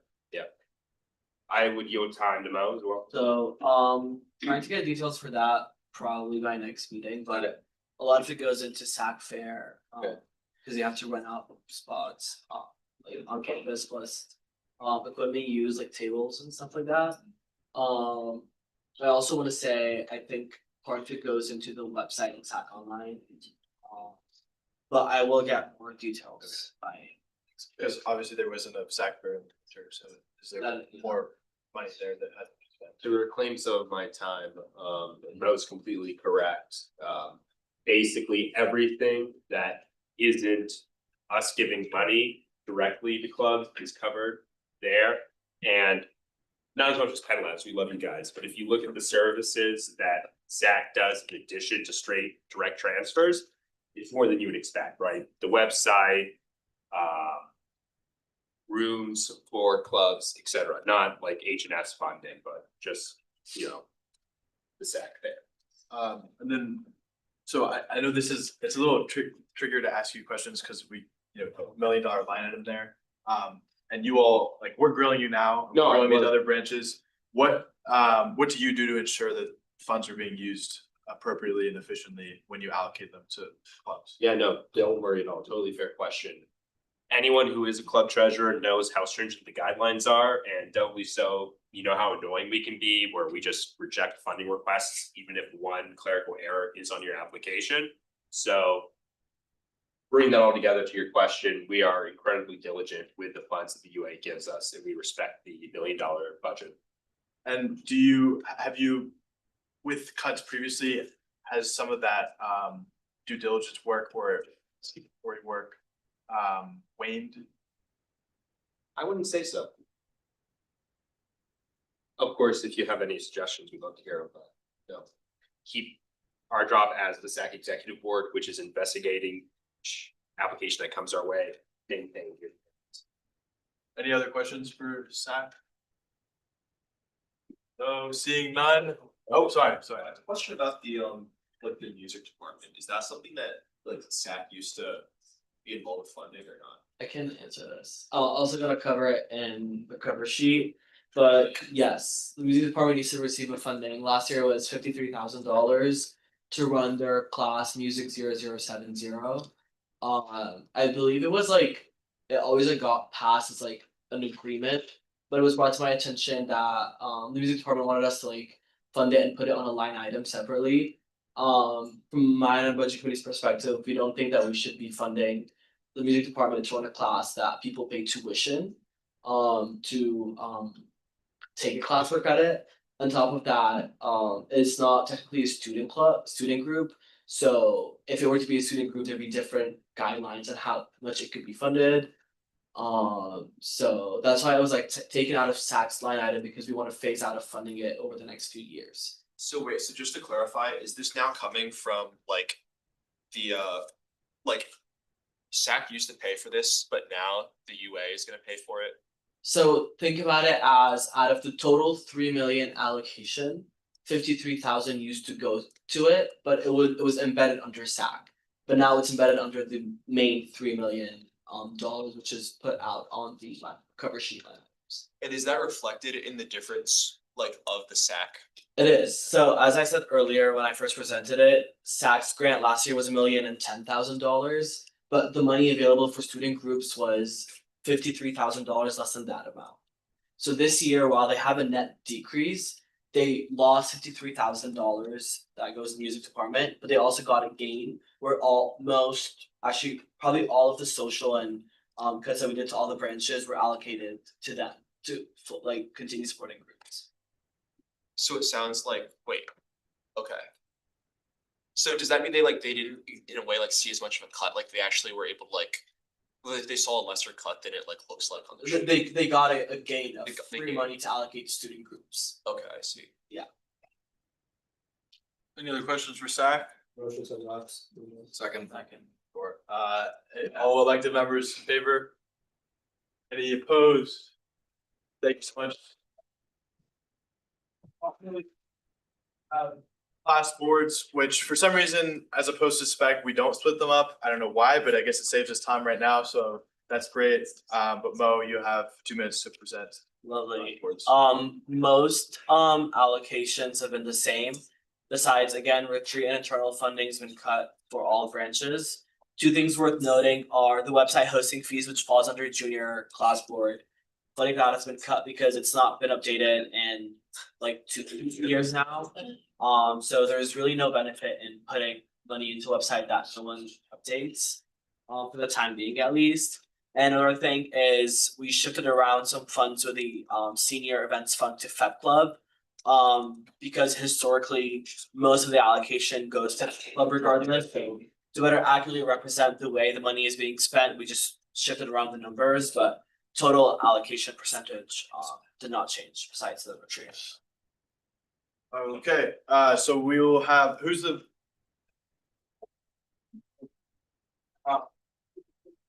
Who's the designate? It was gonna be Natasha. Right. But Sorry. you gotta use the deadline. One of you just Feels read it. the That's CC. Okay. Just for formality. Okay. So, sorry, who is it? You, okay, thank you, and then you can deal with any kind of one. You have 5 minutes. Okay, it won't take super long. Basically, like, we like the budget how it is, but we do have problems with like internal funding. Within the class boards, there's a big disparity. From personal experience, like, I don't really know everybody on the senior class board, and I feel like it's the same thing vice versa. Not all the class boards are interconnected, and we don't even have like socials or internal funding for ourselves. So we would like more funding for that. I think we're dedicating a lot of time, like Econ Scream, Quarter Zips, the Pea Sweater, all these amazing traditions to give back to our community, but we also have that internal funding for ourselves. So I think that's something that we're looking for, and yeah, I think we are happy with the budget, and I wanna yield time to Ben as well. Do you have any more? I think you kind of covered this already. So there's not really much like internal funding at all for the class boards. Almost everything we do is like almost all of our funding is going towards students, all of these activities you guys remember. Because class board is uniquely separated between like the years, and because it's really important for freshmen especially, but really for each year because if there's different events, then the very limited social funding we have is just used to like sort of like build a relationship between years to boards that otherwise have little to no relation with each other. It's just about like transferring knowledge and like sort of facilitating that learning of what the teacher's work looks like. Agreed, and also, it's important to have those relationships so we can teach the incoming board about the traditions that we have and how to operate class board, because we have elections every year, so there may be a new president, a new vice president, people in different roles, and it's important that there are people already there who know the structure of class board and how it operates. And that can mostly and like primarily happen through interpersonal like socials and like just having that relationship with each other. So do you want to add anything? Yeah, I mean, I just think like Natasha's main point that she wanted us to touch on was definitely about the internal like social aspect of it all. But I just wanted to touch on some other aspects of the budget that I think are not necessarily like reflective. Like I'm a freshman, so I can't speak to all of these events because I haven't gone through all of them. But like when you look at like $1,000 being spent on econ scream, I know that from personal experience, that's entirely not reflective of what the event actually ends up costing. That event ended up costing $2,600 or $2,700. So I don't think that the budget is entirely like reflective.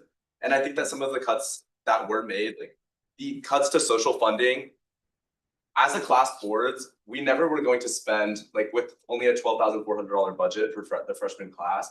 We were never going to spend those funds on having some type of like large social. That was money that we were going to be effectively putting into the events fund because of the limited amount of funds. So cutting down that amount of funds is not at the detriment of somehow just like us as class board members, but all of the students that benefit from having those events. Also, at the end of the day, like we need to have some funding left at the end of the year to transfer over to the incoming class board. So like, for example, I'm a sophomore and the sophomore class board funds will be transferring to whoever takes power in Ryan's year.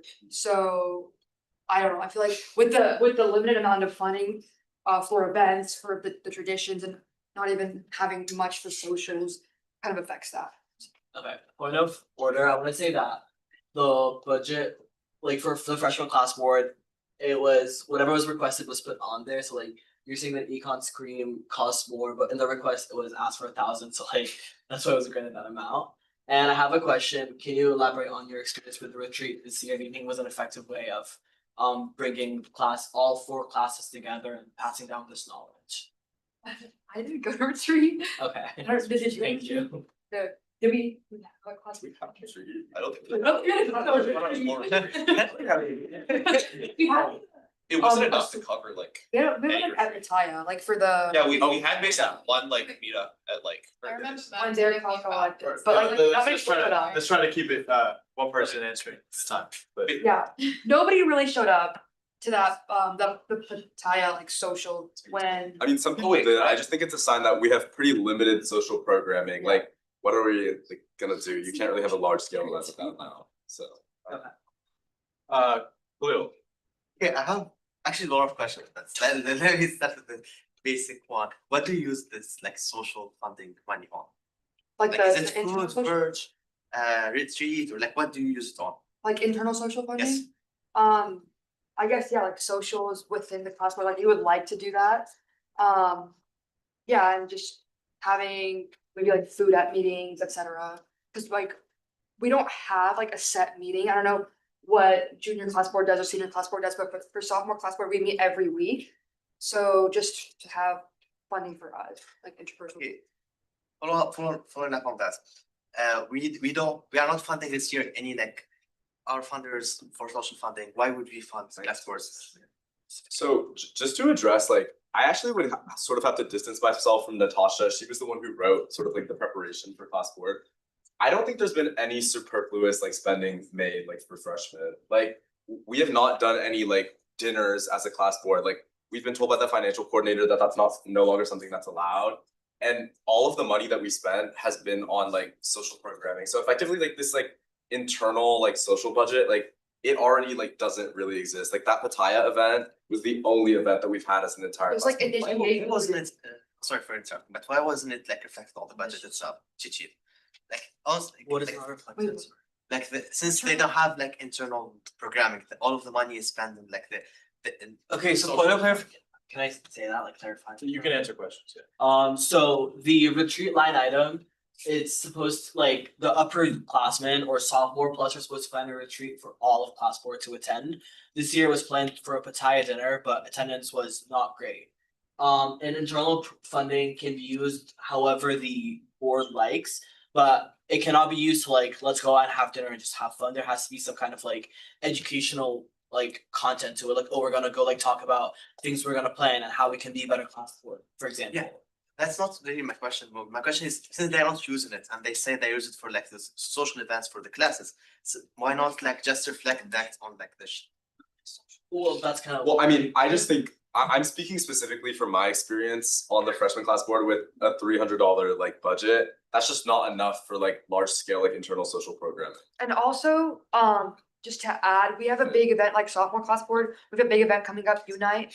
It'll be coming in like, I think it's in April. April, yeah. So that's basically taking like 70% of our budget, and we just distribute all the quarter zips. So it's like at the end of the day, there's not much left. Yeah, I think it's your questions regarding the funding. Did you pay to the quarters? Class board didn't, no, like for ourselves. And I know the juniors didn't pay for their police sweater. I know the seniors go to every single event club for free. And so it feels as though like out of all the branches that take internal like double dip, class board is the biggest one. Given that they like siphon money from events fund to then pay for your internal funding, i.e. like pay for your own merch. So the question I'm asking then is like, do you really feel as though you have a lack of internal funding, or is it that when you give yourselves free merch, or you give yourselves free club tickets, like you're really just taking money from the events fund? I think that's a good question, but I think our main problem here is like intra-class like socials and like bonding, getting to know each other, not within our class, but across the years. And our budget differs, so like I see your point, but I don't see how there's a relevance with like us not paying for our quarter zips kind of translating into that. I guess the question is, do you think that inter-class collaboration warrants an internal funding rather than like internal funding to fund labs or any other essential services?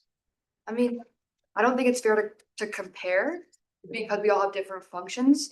All we're asking is just a little bit more funding for ourselves so we can get to know each other better and potentially collaborate on events. And the last question I have is, even when you do have the money to have like these collaborative events, seemingly people don't show up to them.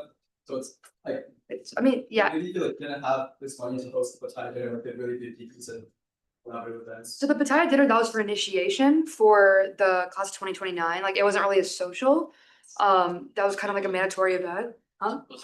Like a retreat, yeah, like a whatever. But that was not like a social that was planned externally.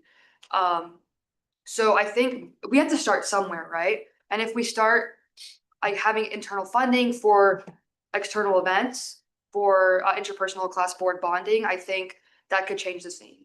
Wait, and I'm also of the opinion that if we are choosing what to prioritize, this is something that Natasha also touched on, which is it's like more important that sometimes the underclassmen like have access to like that internal funding. Like at least like the freshmen, like for me, it was a really big adjustment, like being on class board and then immediately having to plan like econ scream. Like you need the internal funding just so people are able to like learn what it's like to be on class board. And final question, do you think like if you were to get food or create internal funding, you're really doing a better job planning econ scream? I think it would drive more like, not even just specific to econ scream, I think it would just drive more class members to come and like collaborate with each other, just having that kind of incentive. This is not meant to grill you guys, I know like this is how I'm gonna present, but like to your point, Ryan, like you're saying that if there was like you guys had internal funding and it was not spent on having a better experience playing econ screen. So like I'm starting to see like the point of asking for more money when the money is currently available, no events are being planned or like there's no efforts to like create things. Like it's one thing to say like, oh, we need more money to have a better event, versus like we need money to make an event and there's already the money but it's not being used. Well, I would just say that for the $300 that was currently allocated for the freshman class board, like respectfully for like 10 people, like what type of like retreat is like gonna happen out of that? Like that's simply not enough funding. And then to your point, like I would say any supplementary funding that we're trying to request, like I don't honestly think it should be about like internal programming. Like I have a little bit of a different opinion there. I think if anything, like the money, like he was saying earlier, could be better reallocated towards the events fund where we're actually seeing like greater shortfalls. Yeah, but also the freshmen do have a greater budget than almost all the other years, so I think it does look different for you, but. Yeah. For the sophomore class board, like it's been pretty tight and we're cutting it really short with like Unite stuff, so we're fine, like even if this potential internal funding goes in one class board's budget, just as long as we have that money there that we can spend for everybody, that would help, be a great help. Sorry, I had a question. I'm like a bit confused, so I just want a bit of clarification. So you're saying that like a part of the funding that you're requesting is for interpersonal like relationship within the class board. But like my question is, you guys have like the Pataya social, but when have been saying like it didn't seem to be like a very popular event. But like so like why are you asking for more funding? Kind of like what I forgot who mentioned it, but that was like a retreat, like it was like mandatory basically because the new class board had just been elected and we had to like introduce them to other like class boards that are already elected on campus. And it didn't have great turnout from like class board 28, 27 and 26, but everybody from class board 29 was there because it was kind of mandatory. So we're talking about like external events, not ones that are like you have to be there. Yeah, I mean, maybe I'm just like didn't know like how many people were supposed to be at this event, but like I thought it was a good vibe. Like I feel like as someone who's just like being oriented into my position, it was nice to get to know. I mean, different people. Like me and Solon were both at this event at Pataya, and I thought it was good, and it helped me feel more comfortable with some of the people. Like I think if anything, the funding should increase or not be eliminated to the same degree because like the minimal amount that we're able to do with the budget, like. We could do more if given the opportunity. But to your exact point, I don't think you're allocating the funding you have right now properly. For example, econ or not econ stream, or even with econ stream, I know it was a big event, like I was there, a lot of people turned out. The primary reason all of us went was for the Red Bull, the free Red Bull. When almost half of us turned up, there was no more Red Bull left. So then I would also like to say, the event after that was. Okay, so let's listen up so we can hear the question. Cram and jam, like for the study sessions, I think that's a great idea, like the study sessions, everyone gets together, but from what I heard, and for what I briefly saw, not a lot of people showed up. And I saw some members of the class board of 29 taking food back to their dorms because they had so much food left over. And I know like you guys spent so much money on all the food, no one showed up, or not a lot of people, there was so much left over. You just took it for yourself. So I think a lot of the I'm money really that you're quickly going to using. Hold on. We gotta have a question. Yeah, you have to have a question and So, then yeah. I can respond. So my question to you. Guys, we're really close to the end here. Can we just? My question to you is, how are your positions in the class board? How are you guys gonna better allocate money and like towards the rest of us who the money's supposed to go to? Yeah, wait, no, so let me first address the point on the econ screen. But to be clear to everyone in the body, Red Bull, the company specifically provided and allocated a certain amount of Red Bull that they were going to provide. It turned out that when we were first elected, we didn't anticipate how greedy everyone would be, to be quite frank. Like everyone snatched multiple Red Bulls, and that's why a couple minutes into the event, we were out of Red Bull. Responding to the second point about Cram and Jam, I mean, I feel like this point is just entirely false.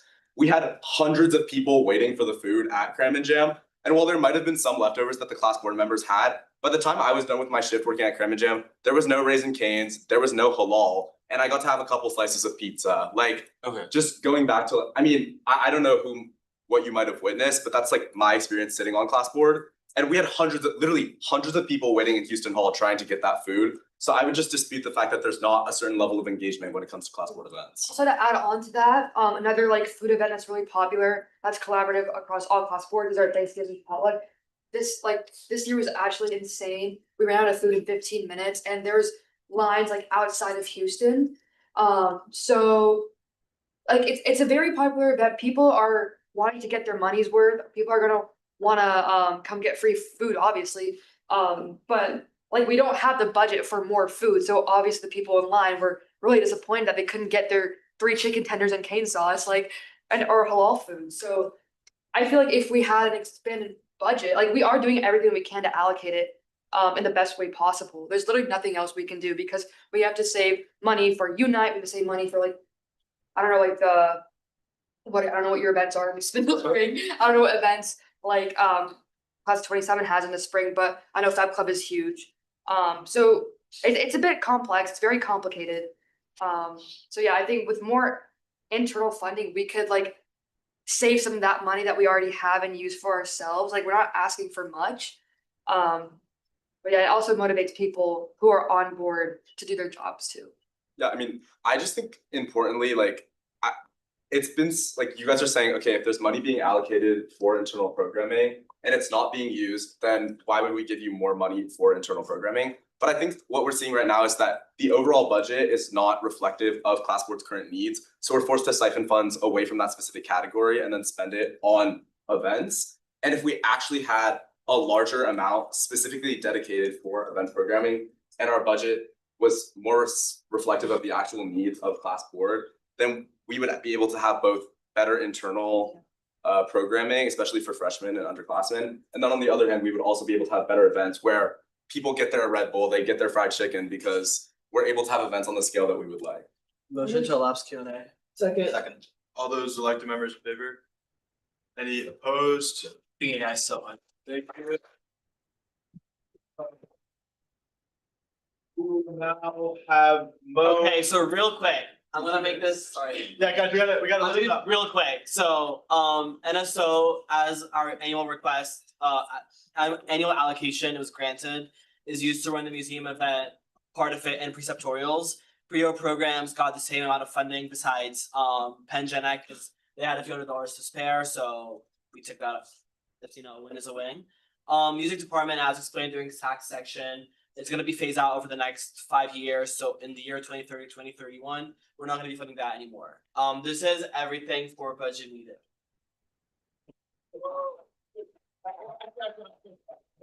You technically have 5 minutes for Q&A. Are there questions? Other questions? Motion to elapse Q&A. Is there a second? Second. All those elected members in favor? Any opposed? So the budget meeting is elapsed. What we're gonna do, we're just gonna. No. We're not gonna have a normal GBM. However, we are gonna just briefly take roll call just for housekeeping purposes. So we're just gonna do that real quick and you all can read the agenda. And if you have questions, you can reach out to us. We're just briefly gonna take attendance and then we'll be able to leave. Hi, guys. My hand's broken, I think. I'm gonna take attendance Listen now. up real quick. We can. run Okay. this. Naya. Hey. Yusuf. Yeah. Aiden. Here. Mo. Here. I'm here. Taya. Yeah. Miriam. Shaughnessy. Here. Chinmay. Tanvi. Aisha. Eddie. Ishika. Kushi. Shaughnessy. Here. The first one was De Silva, but he's here. Just to Oh clarify. yeah, please get me out of here. Sorry. Ben. Here. And guys, we can listen. It's literally gonna be like 2 minutes, and then we're done. Appreciate it. Ryan. Wait, not you. I'm sorry. Yadu. Here. Wow. That's excessive. Stanley. Dude. Amira.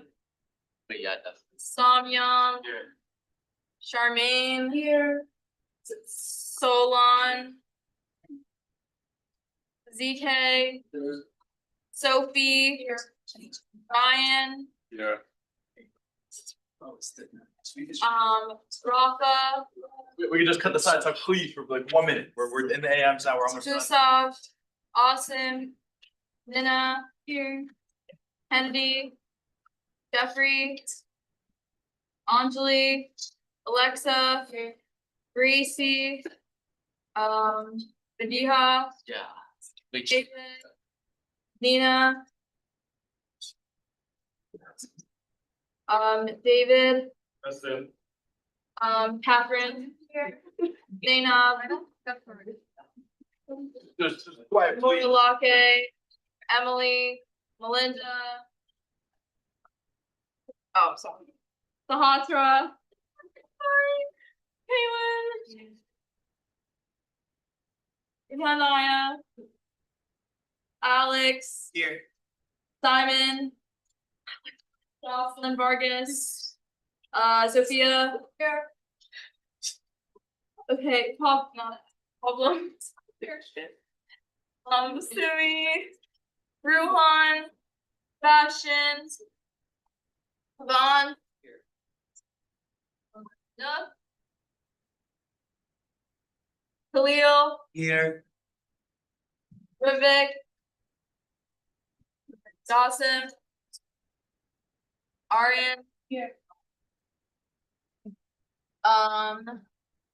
Jocelyn. Here. Maddie. Jack. Bull.